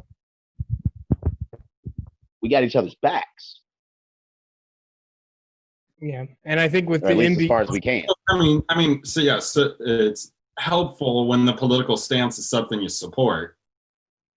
and I think for the NBA, like, they have found a way to, seem like they're in the right spot, and that's good. And I'm not even questioning them for their decision to play right now. I think it's pretty obvious that these leagues are trying to find a way to fulfill their contracts to not lose as much money. But I also think, with the, NBA trying to get back out there and making the decision, they're clearly not going to make the decision based off of the, national conversation that we're talking about. The players, on the other hand, have to look at both sides. And, in my mind, looking at it, I would imagine that it makes more sense to play. I'm obviously not these, players having to make a very tough decision. But if your goal is to continue the work you've been doing in terms of combating police brutality, there's obviously the benefit that we've seen of having players like Jason Tatum out in the protest day after day, bringing the increased media attention and the right types of media attention has been very helpful for the movement. At the same time, when you're on a platform as big as the NBA at a time frame when, okay, maybe you're competing with the MLB now, but there's very few other things that are going to be on and getting huge ratings right now. The NBA will be the focal point, and the key will be those NBA players making sure that they are getting their message put out there, and just leaving it to the NBA to do the same type of very bland, we support you, and finally getting 5 years down the pike of being able to say the words Black Lives Matter without hesitating. That's good and all, but to actually have the ability to decide what type of advertisements happen during the commercial breaks, what kind of conversations can happen at halftime, what, like, when you don't have people in the stands, what type of banners can you put on the first couple rows of seating that can say whether it's Black Lives Matter or what other types of advertisement you can put there. When you get to the end of the game and you go to interview somebody, at what point do you've seen them do it? Let's back to you, Jeff. Like, at what point do you cut away, or what point do you sit here and go, hey, this is what's happening. You wanted to watch basketball. This is what the basketball players feels important right now. You think basketball is important, probably listen to what they think is important. So I think there's a lot of potential, and that's not saying that players need to make that decision if that's their focus. I think there's obviously benefits to not playing, because that's also a pretty big statement. If you decide that we're not going to take the money, we're going to miss out on this. And even for where I was mentioning those top NBA players, there's a lot of NBA players that these are millions of dollars you're leaving on the table, and you have a finite number of years you can play this sport. It is a big statement if you say, no, we're not doing that because we have a bigger cause that we need to stick with. It's not like if they choose the other option, they're only choosing money. There are ways to make that work, and it'll be interesting to see how they do that, and then what are the players on the 8 teams that won't be in the bubble, what do they do? And then the teams that leave the bubble pretty quickly once you get through that initial round of games. I'm going home, bro. We're forfeiting the rest of those games. At that point, it's just unnecessary risk. honestly, I think the league, as far as players go, they're going to follow LeBron. They're going to follow LeBron. They're going to follow CP3. They're going to follow the leaders, the old heads that have been at it and doing it. And when they because the fact of the matter, if LeBron decides that this is enough, if there's not enough of an incentive for him to play, and he thinks that it would be better for him to not play, you will see rosters fall apart out in this bitch. I guarantee you. Yeah. But at the same time, it's like maybe he has, or maybe not LeBron, but some of the other players will find that they have bigger microphones being in the bubble. That part. So I think there is reason to say, there's ways of helping the cause or whatever they believe in that's different than being physically in the streets, of course. And I mean, it could be something simple as how the way that, because everybody's checking out every Hooper shoes all the time, and that's a way you can go about it. The NBA is, as far as the leagues themselves go, looser as far as what you can wear outside of the strict specific team apparel. Like you saw, they suspended a dude from the Saints for having a fucking headband under his helmet that was like "God is good," and their whole fan base was like, "Yeah, he's playing in Louisiana. They love God. What?" Like, they were mad at the NFL for following the NFL's own rules, but the NBA is a little looser than that, and they can kind of make those. I would love to see a whole bunch of Black Lives Matter armbands on people, or arrest the cops who shot Breonna Taylor armbands. Also, the thing that I haven't brought up yet, arrest the fucking cops who shot Breonna Taylor. When have you ever been in any situation where somebody gets shot 8 times in their own fucking bed and nobody goes to jail? Oh, wait, except for the one person trying to defend your life was the only person who went to jail for any amount of time at all. The fuck? Okay, I had to get that out. That was bothering. Yeah, there is so much that needs to change in immediately. There's so much stuff that may take some time to change, but it has to change. And it's been amazing to see how these NBA players have been empowered. How even when you're talking about people in different sports, Bubba Wallace and NASCAR being empowered. And that has been something that has gone a full roller coaster of a ride in terms of how that happened. But we'll start with the basics of how he decided to stand up and make some points that once I first read it, I was just like, I don't think this is going to go over well. And it's been kind of crazy to see that NASCAR immediately took steps. There was no wishy-washy about it. When Bubba Wallace called out the amount of Confederate flags, or to make it specific so somebody doesn't try to question it, Confederate battle flag. The battle flag. When we can get to what that means, and just because you're specifying the difference doesn't change. You're talking about the one they waved right before the last lap, right? Yeah, the surrender one. Of course. Yeah. That one. So that was something coming from Bubba Wallace that seemed like it wasn't going to happen, because in our minds, I think we all know that NASCAR has a certain audience that I don't think is going to change. And in recent years, NASCAR has lost kind of the ratings that they had before, but that core audience had always been there. And for you to take away the Confederate flag, even if you don't think your core audience all come to NASCAR events with a Confederate flag, most of them at least sympathize with the idea that this is just Southern heritage, and somebody decides to have it, that's fine. Do what you do, freedom of speech, blah, blah, blah, blah, blah. It was very clear that you are poking at your entire audience, but it was amazing to see, and I don't know how much is just because of the national conversation, but Even they still, stood behind Bubba Wallace. Motherfucking move, because let's be real, the constituents of that flag are not exactly the most lay down and take it folks in the country, especially if they're confused or upset as to what has just taken place. And I feel like there are a lot of both of those, because they're like, hold the fuck up. NASCAR? Really? NASCAR? I was shocked. I looked up and was like, what? No more Confederate flags? And they had like a rainbow NASCAR logo and shit. I was like, either, hey, look, if you're gonna lean into it hard. At the end of the day, that's still old money trying to make more money. There's a lot of for all of the good intentions that are there, there's a lot of people at the top that are literally just looking at it from a which one of these is going to be more profitable standpoint.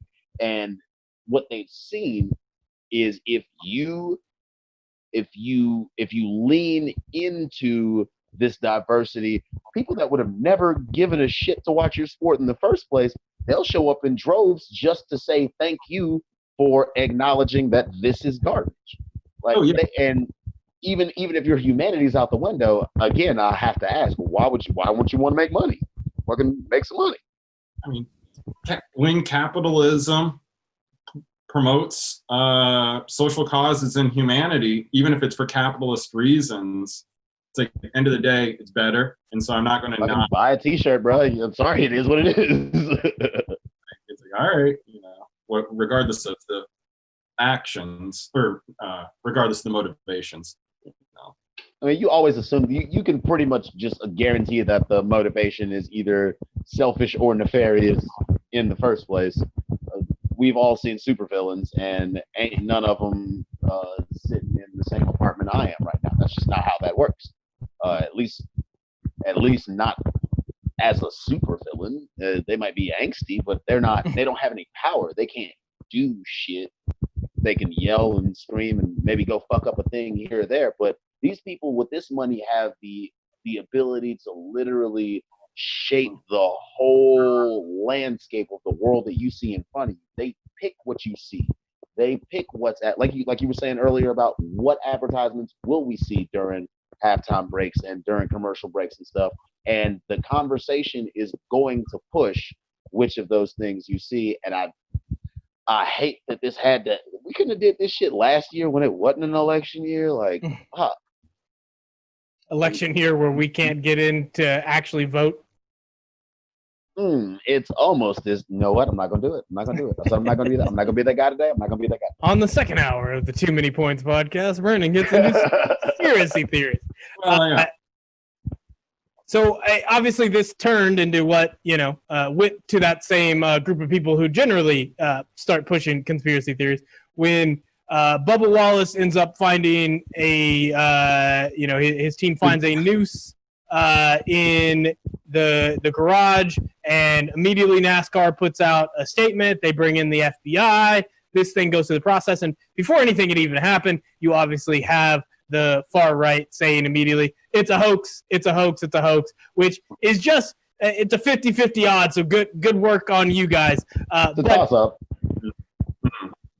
It's not a hoax, and that's the biggest problem is even when it's done and we find out the facts, I think it's pretty clear that what they found was a noose.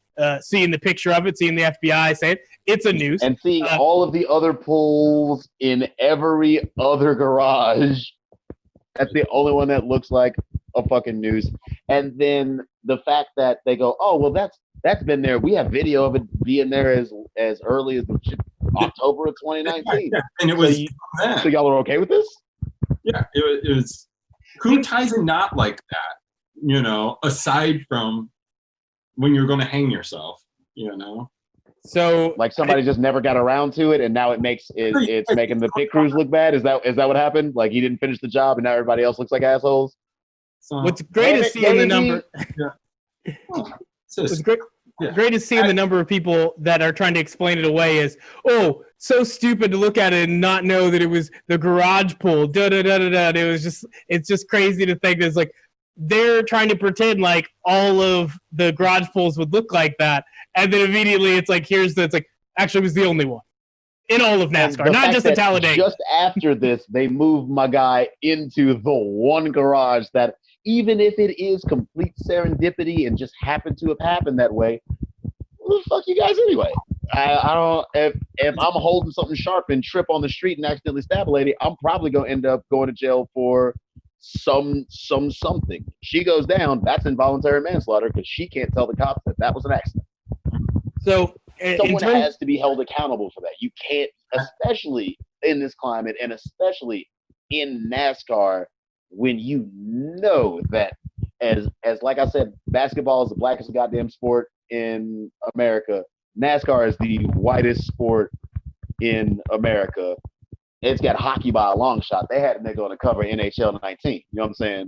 So where does polo rank in that? It doesn't have enough bodies to actually count. It doesn't register. It doesn't quite register. But if to scale, woo, buddy, that's about as wide as you get.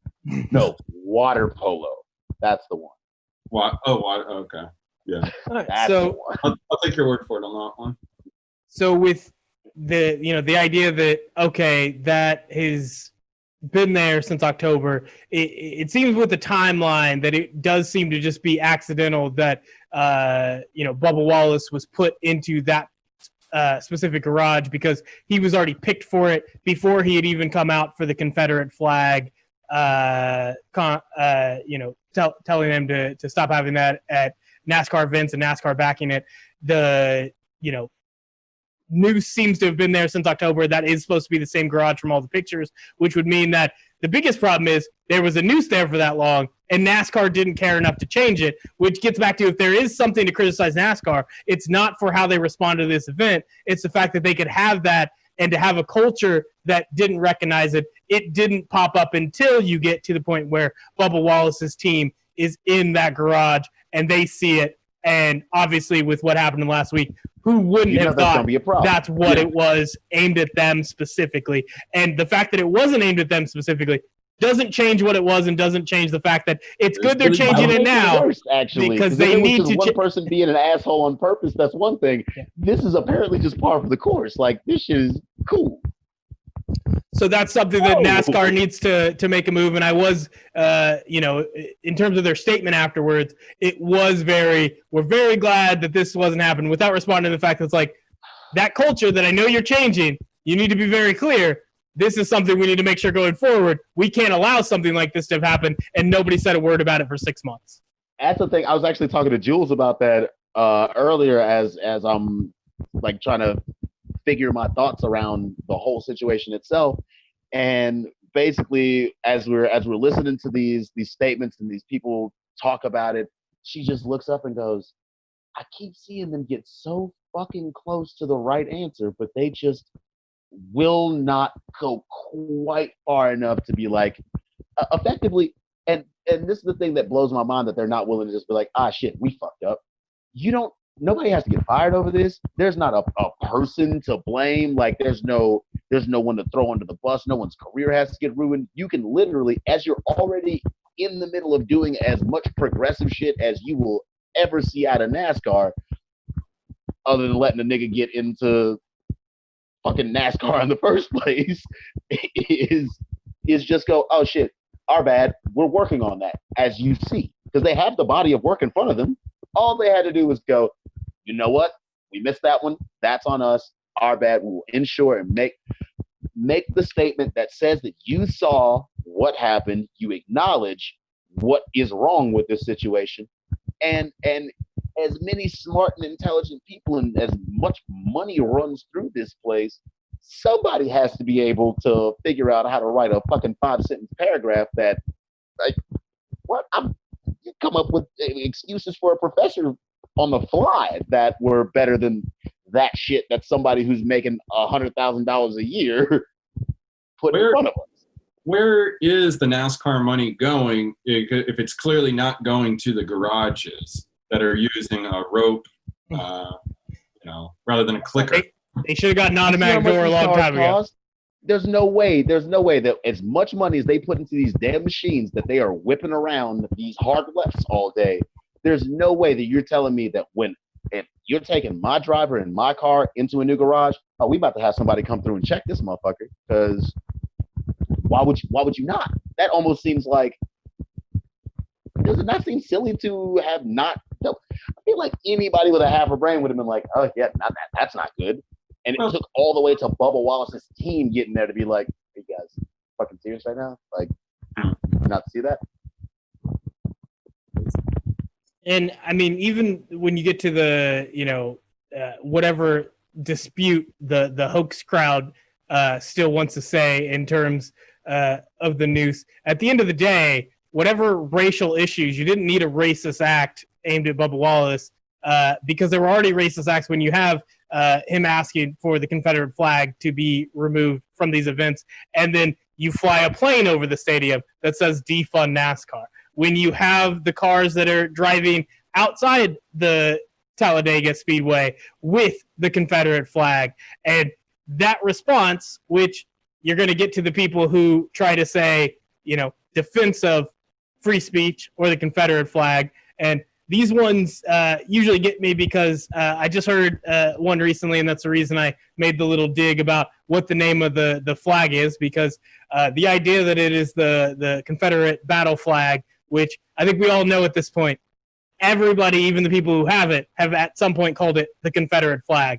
And whether they want to say the rebel flag, whether they want to say Dixie flag, the battle flag, whatever. It's that dirty, dirty fucking stars and bars bullshit.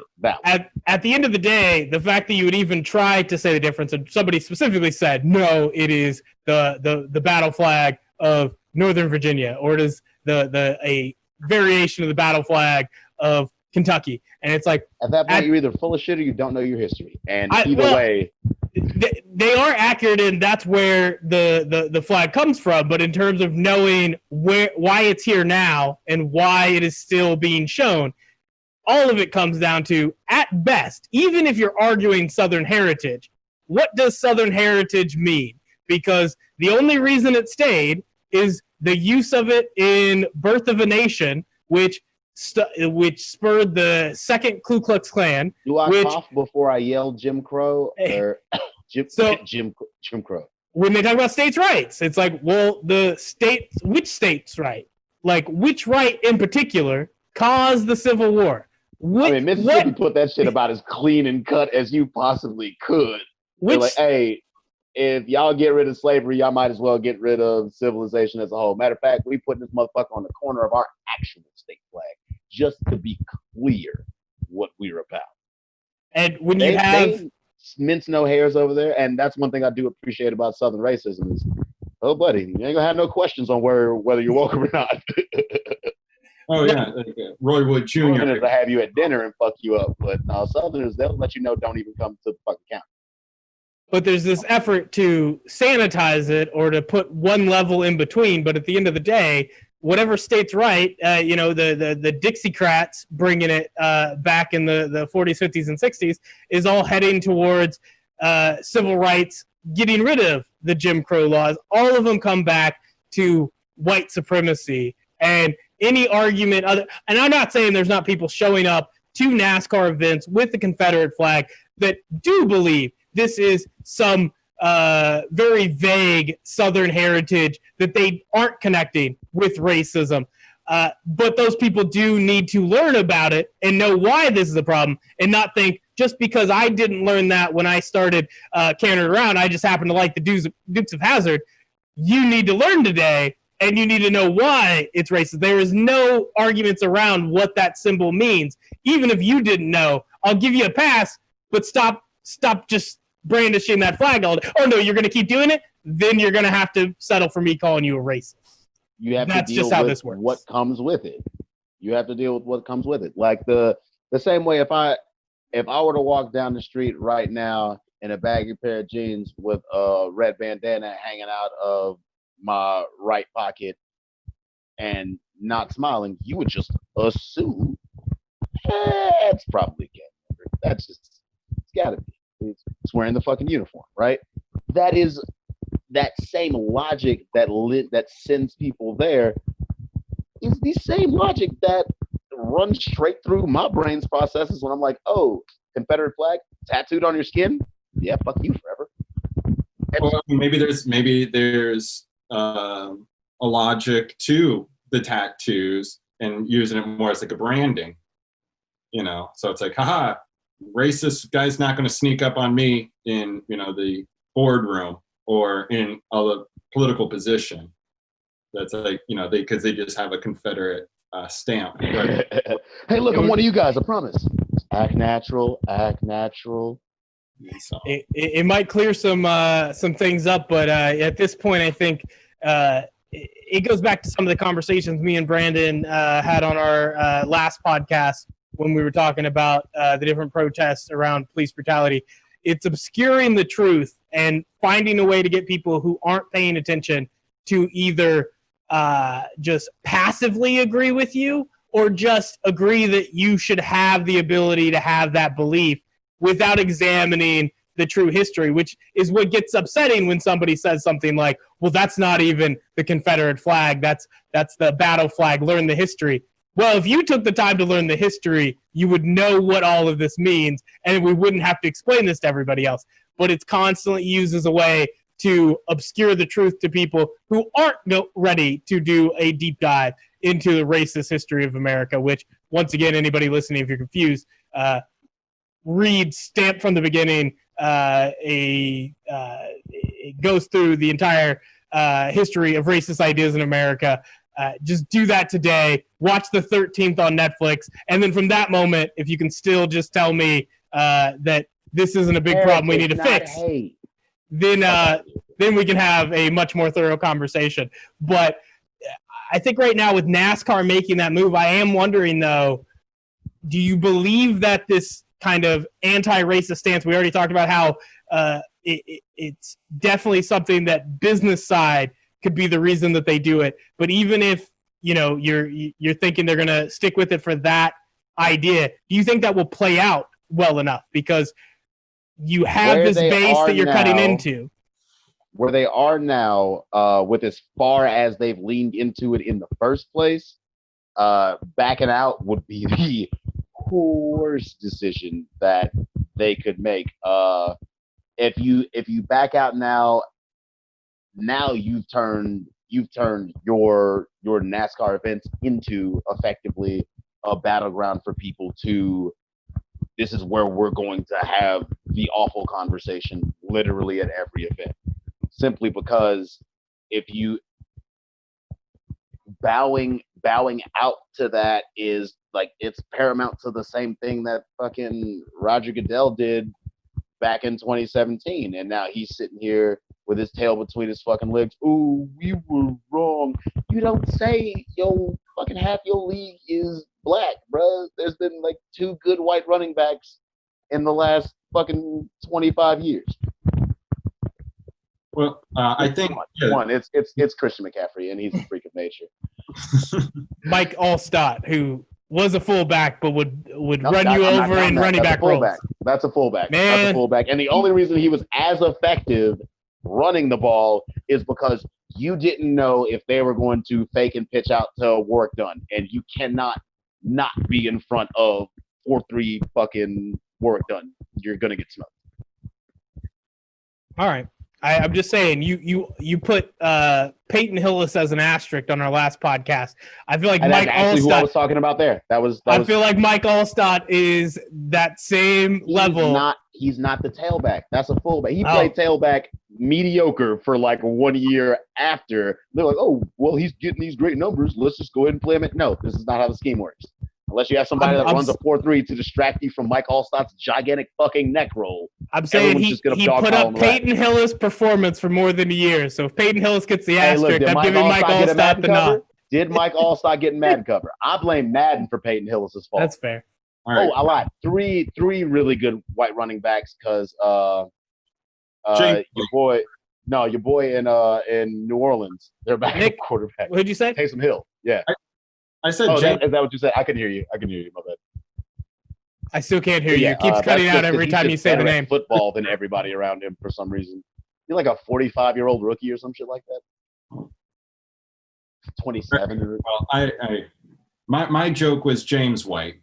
That's a good one. The only reason they kept him on the Patriots is because technically he's still white running back. So. Yeah. So in terms of NASCAR trying to put this going on, I'm not thinking they're just going to immediately bail on it. It's just that over time, if you don't build up that audience that you think you're gaining by, going to the progressive side of the conversation. Gays love fast cars. 2, Asians love fast cars. and the an number interesting of perspective. gays and Asians that enjoy fast cars and actually have the ability to put the money into it versus the poor white folk that they've been fucking squeezing for money for the last however fuck long. There's more money to be had with the gays and the Asians than there is with Sulu and the family down in fucking Brookhaven. You know what I'm saying? And that's not a knock to those people, and that like that's a real thing. And part of the issue that we have is that people don't see the duality between them same poor white communities and these poor black communities. They're getting dicked on too. They're just getting lied to about the dicking as though the dicking is in their favor. Kind of like when niggas vote Democrat and shit. Like, oh yeah, we're gonna do this thing great for you. Lock them up. That's it. You get people voting against their own best interest because somebody sold them a dream. And as much as I hate to say it, if NASCAR runs their shit through it, the fact is that money is still the same old NASCAR money it's been.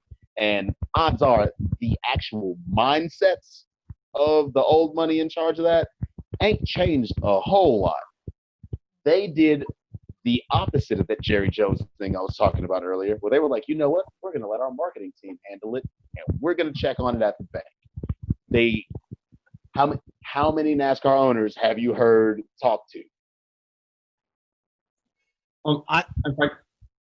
If I can go back to, I think, Mac's point about if NASCAR is going to roll back or if they're going to hang on to it, I don't think they're ever going to say, like, oh, the Confederate flag is now allowed again.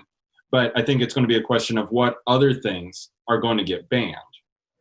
You know, so would NASCAR, ban somebody holding a, not that it's to the same scale, but like MAGA hats, or I'm trying to find something hateful. How about a big ass flag of one of them big ass 1488 flags? Yeah. I see those far more often than I would be comfortable with, but then again, we live in fucking Kansas, so.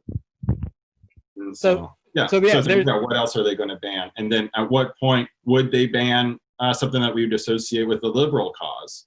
Would NASCAR, punish or be frustrated with somebody holding a support Hong Kong sign or something?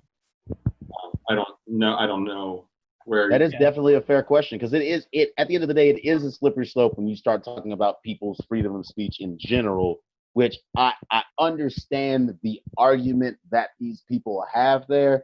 They are just using the shittiest thing to stand on for the argument. Like, have they not seen how Supreme Court cases work? You get a little bullshit to go by under this thing, and then your lawyer can use it as precedent, and now you're allowed to do this bullshit thing.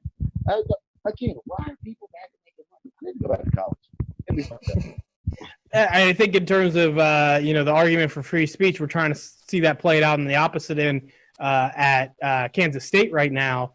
Yeah. So there was the K-State players that already had the coronavirus test that made it where it was questionable whether they could keep going. They end up canceling the workouts, but then now they're heading into this week refusing to play because there is a K-State student on campus who tweeted out an awful thing about George Floyd, saying that this is a month since he has taken drugs, something along those lines, and immediately caused immediately caused at least two of the K-State players to tweet out that they would not play until he was expelled from campus. And then now the entire team is refusing to play or practice until they change some sort of policy that could allow somebody to make that type of racist hate speech to be dismissed from campus. The problem being, in terms of free speech, they are a public university, and we've already seen so many court cases that have not worked in your favor. You can try to make K-State put that in, and they could probably even write something. But if you want that to be effective, they don't really have the power to do that. They don't have the power to. See a similar thing over at Mizzou. Mizzou, they have a little spot called the Speaker Circle, which I forget how they word the stuff, but apparently it's the one space in all of Missouri where no matter what you say, because the Constitution even constitutes things that would be considered literally fighting words.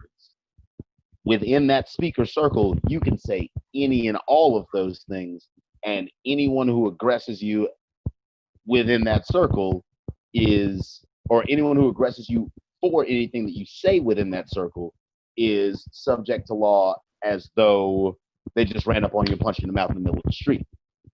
And as there's brother Jed would come in all the time with this massive fucking, the signs on signs, God hates fags, you're all gonna burn in hell, blah blah blah. And he would just stand there for hours spewing the most hateful, awful shit, and everyone's just standing around the circle cursing him. And then you get the occasional person just like, yeah, go, because again, it's fucking Boone County, so you're gonna get what you're gonna get.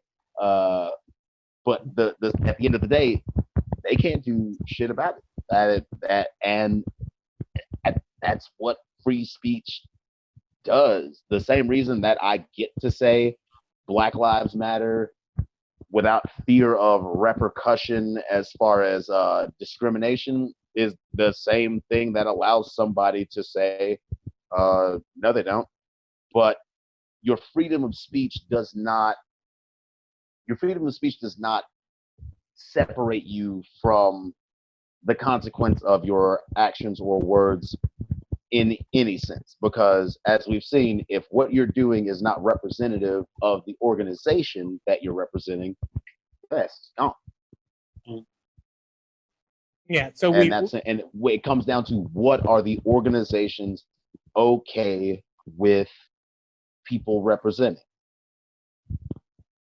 Yeah, and I think people have conflated the differences between, what is protected by free speech and what is the difference between public versus private. And obviously, people thinking that a private institution, even something like Facebook, which gets into a whole web of crazy issues in terms of how much is that a platform that is part of our free speech? How much is that a area that is no different than the public square at this point? Even if it's a company that's privately owned, the way that we've used it as a society has that changed. That's a whole argument that I don't plan on getting into right now. But you do have to have people know the difference between private and public, and the public nature of K-State. There's not going to be an hour 3 for me. Nope. At least not for Nick. He'll have to run. But that is something that it'll be tough to see how that plays out for K-State. If there's just conversations of how do you attempt to hold this student accountable, who is very much a far right personality who is trying to make a name for himself. I have no doubt he is trying to get a court case started, and without some plan in place, you're kind of playing into his hand if you force him to be expelled, at least in this area. I have to imagine, at the very least, he'll do something once there are classes on campus again.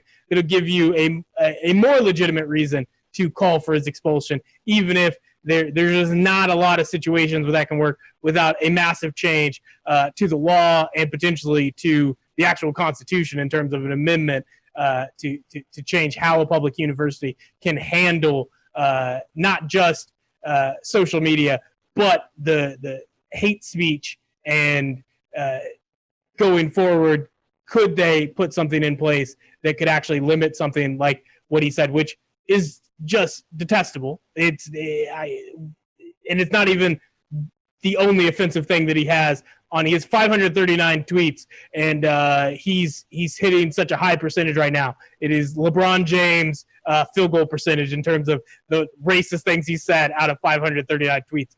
But I just don't know where that ends, if that is truly K-State players' line in the sand, because nothing can really happen except a policy that is put into place that doesn't really have any teeth and can't really do anything to fix the problem that they're calling out right now. Yeah, there's not an easy solution to that. Something that also in the town of Manhattan, I've been writing emails to the school board, USD 383, trying to advocate for my old high school to change its mascot.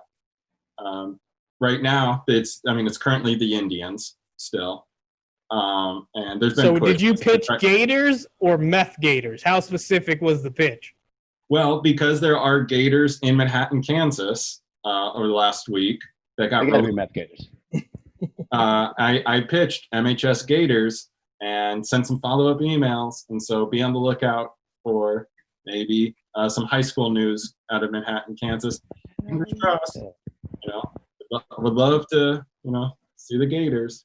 Yeah, I feel like Manhattan is in a very similar situation to the kind of the NASCAR conversation. It's like trying to get yourself on the right side of this conversation, despite the fact that most of the people that are at Kansas State, that are in Manhattan, are not going to be as easily convinced of your stance for this. You're going to upset people by making that decision. Their money is off of those same people that feel the opposite way about and that goes back to where basically at this point, pro sports, until you get to the bigs and get your check, is effectively chattel slavery. You ain't even allowed to take money from nobody else. Where else have you ever like people do unpaid internships and shit all the time? Like that's not it's not like a crazy thing, but I've never seen an unpaid internship where they're like, hey, you're not allowed to take money. You're not allowed to take money. That's what? I don't know. Yeah, I don't. I think there are a few for when you get like college credit. There are some weird policies that come with certain unpaid internships, which, in all fairness, the entire college credit itself, you don't get college credit for playing football. Yeah, I mean, I think it still goes back to like the scholarship, and it's like you're not tangibly giving people money, and there are just too many restrictions on the players. But I don't want to compare it to the internship as like, well, this is what's allowed for people who intern. The internship model needs to get fixed because that is a huge factor in the fact that we don't have more voices, more diversity in media and in many other professions, is how much you have to take unpaid internships to get yourself the foot in the door at these, whether it's newspapers or it's just people businesses that have higher wages. Like nobody, like anybody that is in position to speak on it, for the most part, knows better than to speak on it because it's going to go poorly for you afterwards. And we're at a cross point now where people have to decide, is it worth risking what I've done to get to where I am on behalf of other people that could be represented by my voice? So it'll depend maybe on what the next labor secretary wants to talk about. I mean, like that's at one level. I want to say I would be the guy to go, oh, I'm not going to play. I'd rather be in the streets talking to these people. I've never had somebody trying to hand me $10 million before, so I can't promise that would be the way that I felt about it if I was there. I mean, it is important too, like not just to point to, okay, labor secretary driving the conversation. These are conversations that people who are in these positions benefiting need to start speaking up more in different ways. I mean, that goes to when you're talking about people who've started talking about police brutality. That goes to when you're talking about the various microaggressions that can happen in a workplace where people have remained silent for too long, and just stepping up when you are a white person who isn't going to feel the ramifications of that, or scared that if you do speak on it, maybe you will start to have that held against you. People need to stop being scared and actually speak up in those moments, because it's very important to make change. Just having it happen at the top level is not going to stop it, where we just had this last week a lot of tweets going out towards Bill Simmons of The Ringer, who believes he has diversity because of the diverse perspectives, and was talking about how they didn't have the various black writers or editors, and then didn't have the different podcasters put onto things like the rewatchables, which the staff at The Ringer were told that was for people who didn't get a lot of opportunities. He said that the reason he kept going with himself and just two other of the white podcasters that have become kind of the staple for that show is because it's a business. It's not open mic night. But at the same time, he gave his daughter a podcast. So you have to actually decide how often you're going to give opportunities to people that don't just look like you, how often you are going to step up for people that are not getting their voice heard. And if just because you're comfortable and you're worried about losing that comfort, you don't speak up, that is a problem, and that really does need to change. Like the lack of black ownership in the NFL, the lack of black leadership in the NFL as far as the head coaches. Like, explain to me on what fucking planet Eric Bieniemy isn't already a head coach. How? Run that by me one good time. I understood. I got how people fucked up and didn't think that Patrick Mahomes was the pick to go with. He played in the air raid offense.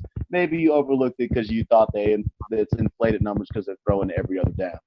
But to see, even if you believed that, and to see Pat play in Bieniemy's system, not to take any credit away from Andy Reid, he is one of the greats, and also shout out to Andy Reid for he has been betting on black since fucking '96.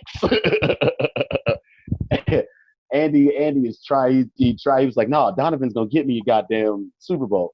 Pretty it damn didn't close. work out that way, but it wasn't for lack of effort, and I definitely wouldn't say that was Andy's fault per se that they didn't win during that stretch that they had the opportunity to.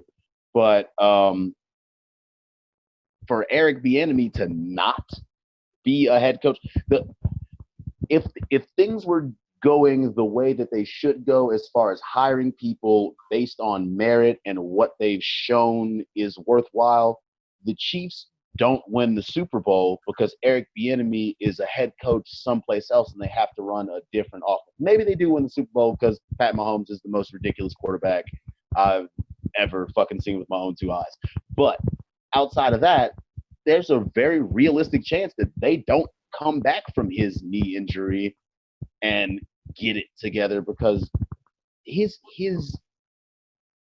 finesse and his knowledge of the game makes it very, very clear that if you have a league that is majority people of color and the coaching is not people of color, what does that say? What do you think of the players as far as their cognitive ability and their actual understanding of the game? Do you think they're literally just pawns?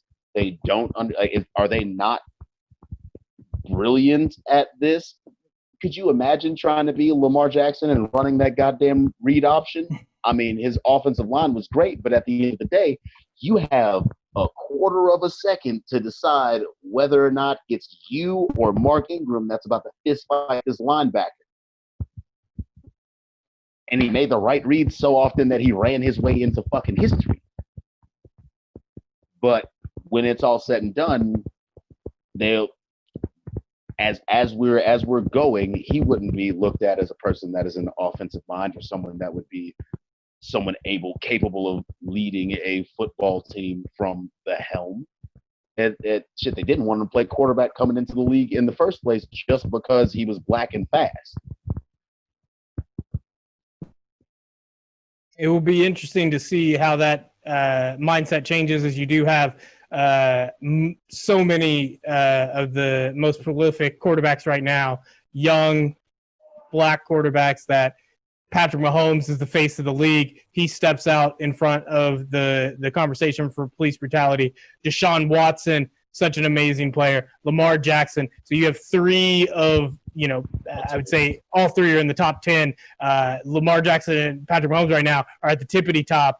And if you have those voices and you kind of have that changing of the guard for the most important player on the field in a football game, one that has been traditionally white for whatever various reasons, that's going to have to change. And there's a pretty direct reason. There are direct ones. There are some. There are a lot of different reasons, but at the end of the day, that needed to change already, and now it's changing. And hopefully, that does as much as having I don't want it to have to be that, okay, Eric Bieniemy was able to win a Super Bowl and now he deserves a head coaching job. There were two guys before him in the same position that were under Andy Reid's tutelage that had prolific offenses that then got head coaching jobs. One of them ended up winning a Super Bowl himself with Doug Peterson and the Philadelphia Eagles.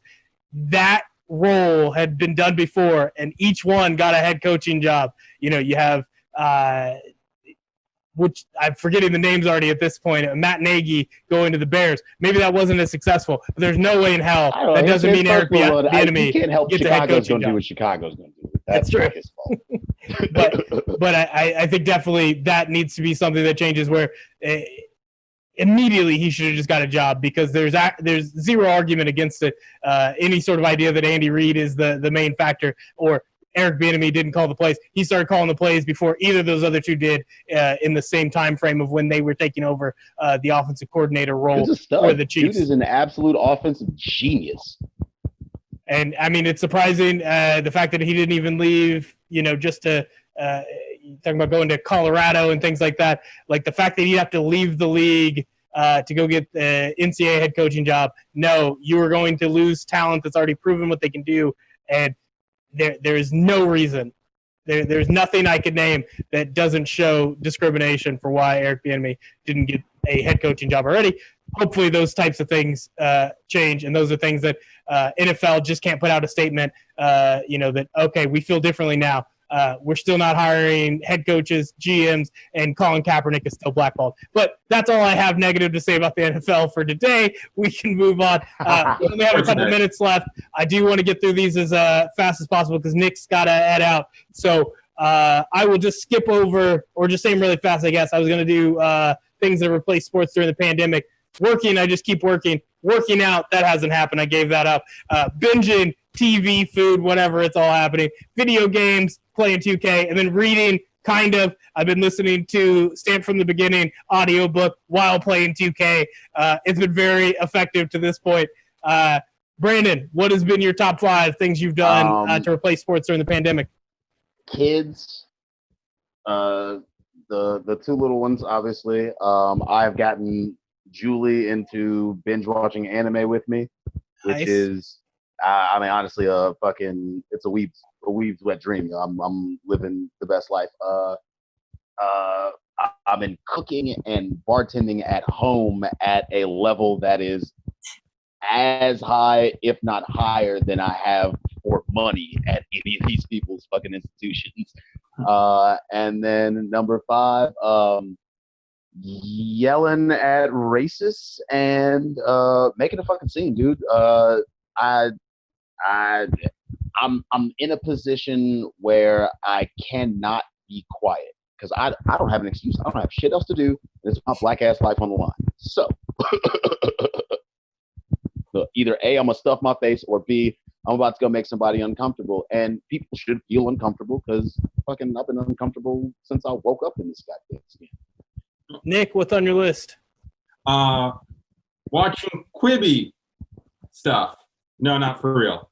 Quibi makes no sense. Haven't watched any of that. I still don't. I don't understand what that is. What is Quibi? You see ad for it. Just wait. Since he said it, you'll see it. I promise. Okay. Yeah, they're listening. Google algorithms. Yeah. And then I've been watching marble racing. That's been a sport. You know. Yo, lit at that. Yeah, I'm on that. Or something? I'm about the hazers, Team Galactic. I'm yeah, there. all these words. These are things. And then what? Oh, making my own web series, Dinosaurs in Space, stop motion. I'm just playing with children's toys and taking pictures and doing that. So, how many seconds do you have accomplished of that so far? 2 minutes. Woo! You've done nothing else. That's like why your 6 months? list is so short. I can't expect 5 activities out of you. That's all 5 activities. All right, we're going to quickly, the whole point of this show is too many points, and we've got to the end without even getting to the bets. So we need to make those happen right now. All right, so quick list of NBA champions. First, we'll start with who do you think is going to win if, in fact, a season is played? Nick, real quick, who do you got? Lakers. There's no, I confident. Homer. Brandon, who do you got?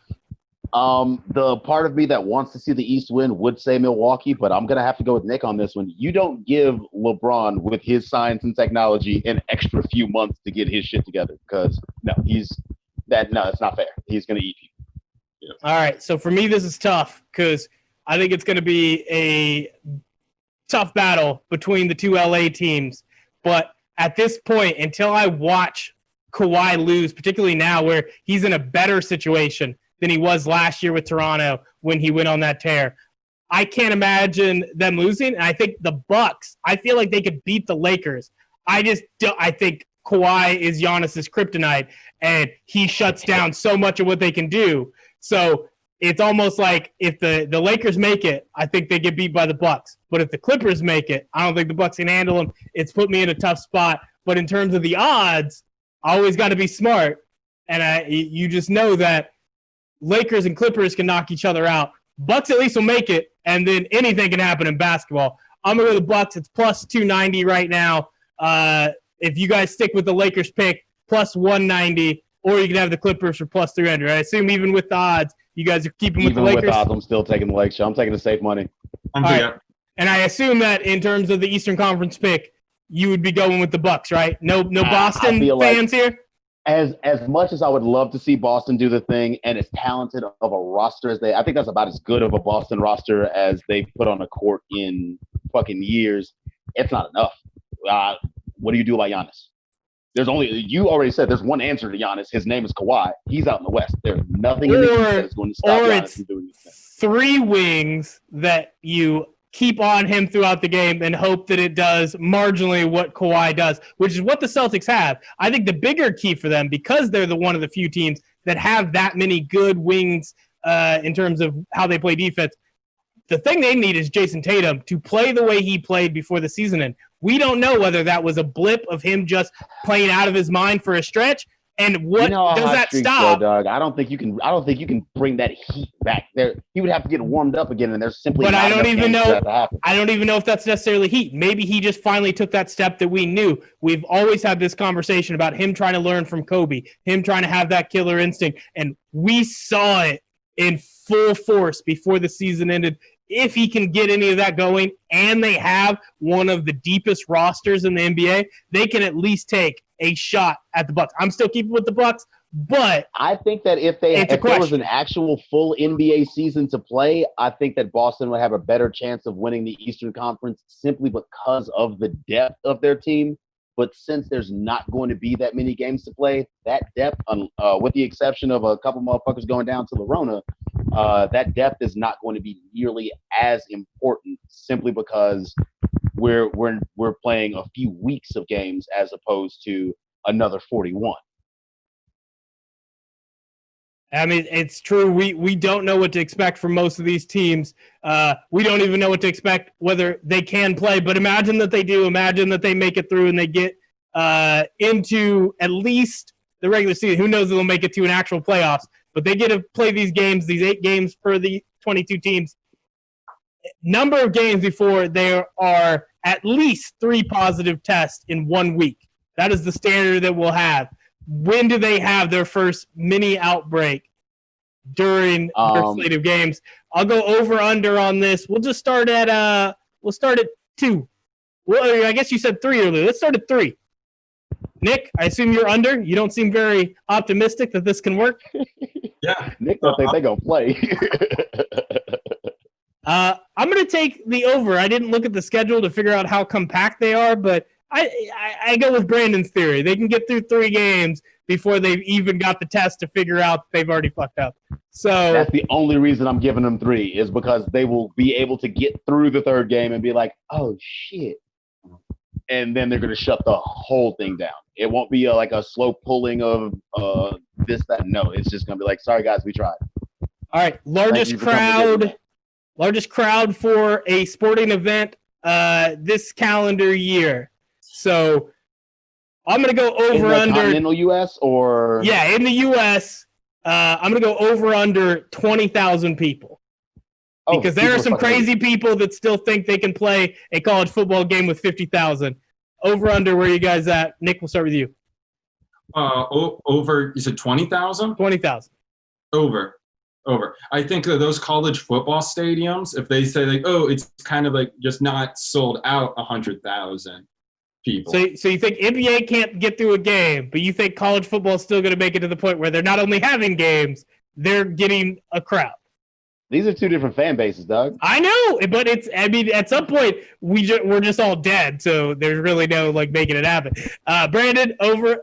You said over for the crowd? Over, easy. Think about it this way: the University of Missouri is in the SEC, and they can fit 65,000 people in Faurot Field as of 10 years ago when I was there. There is no fucking way. No, absolutely. Over by a long shot. I gotta say, I'm gonna remain optimistic, but my optimism is based in this needs to be shut down before terrible things happen. I'm gonna go under because I'd go at 0. I'm going this. There should not even be games, and if you're crazy enough to get a football game going where there's 22 people out there, that is just a super spreader event, let alone any fans in the stands. I think at some point safely? You just have – say what? How do you play football safely during – I don't think it's safely – You can't play football safely in general. Yeah.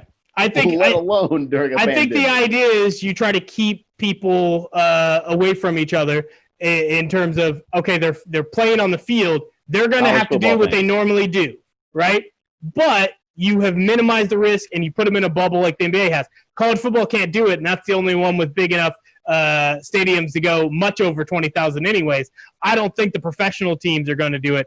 I think if NFL happens, there's going to be a lot of outbreaks, but I assume it's going to happen. I think college football folds on itself as you have certain colleges that say, not only are we not going to play with crowd, we're not going to play. We're not going to play your team that isn't doing the same protocols our team is doing. I think the NCAA breaks down before we ever get any real action happening in any of the sports. At best, you end up with a few different scrimmage games, or kind of like how you have the PGA fucking 2-on-2, let's do this for funsy thing. You're going to end up with like a couple of programs that have done a really, really good job of keeping their people in a bubble. You'll see like some flag football or something like that. Or something like sponsored by the NFL to try to keep some hype on some of these players. Man, doesn't it suck to bust at your ass and know that this is about to be your year, you finally get to start, and no football? Well, shit. I wasn't exactly banking on this fucking English degree. I mean, honestly, I can't imagine communications degree. I can't imagine basketball happening, let alone football. But it's also the football crowd is the one most likely to do hell or high water we're going to play. So it's tough to pick right now. And as we get through, particularly college football, because especially if you've ever been to Texas or Louisiana or Mississippi or Arkansas, they don't give a shit if they're putting a decent team out. They will put a bunch of middle schoolers out. Matter of fact, the outbreak is not going to be at a college game. It's going to be a fucking high school game in Odessa. I'm going to avoid that conversation just for now based on my job. I don't want to get into those weeds just yet. I don't think any of the parents are listening to my podcast, but it's scary to think if they do. That will be it for this first episode of Too Many Points Podcast. Nick, thanks for joining us.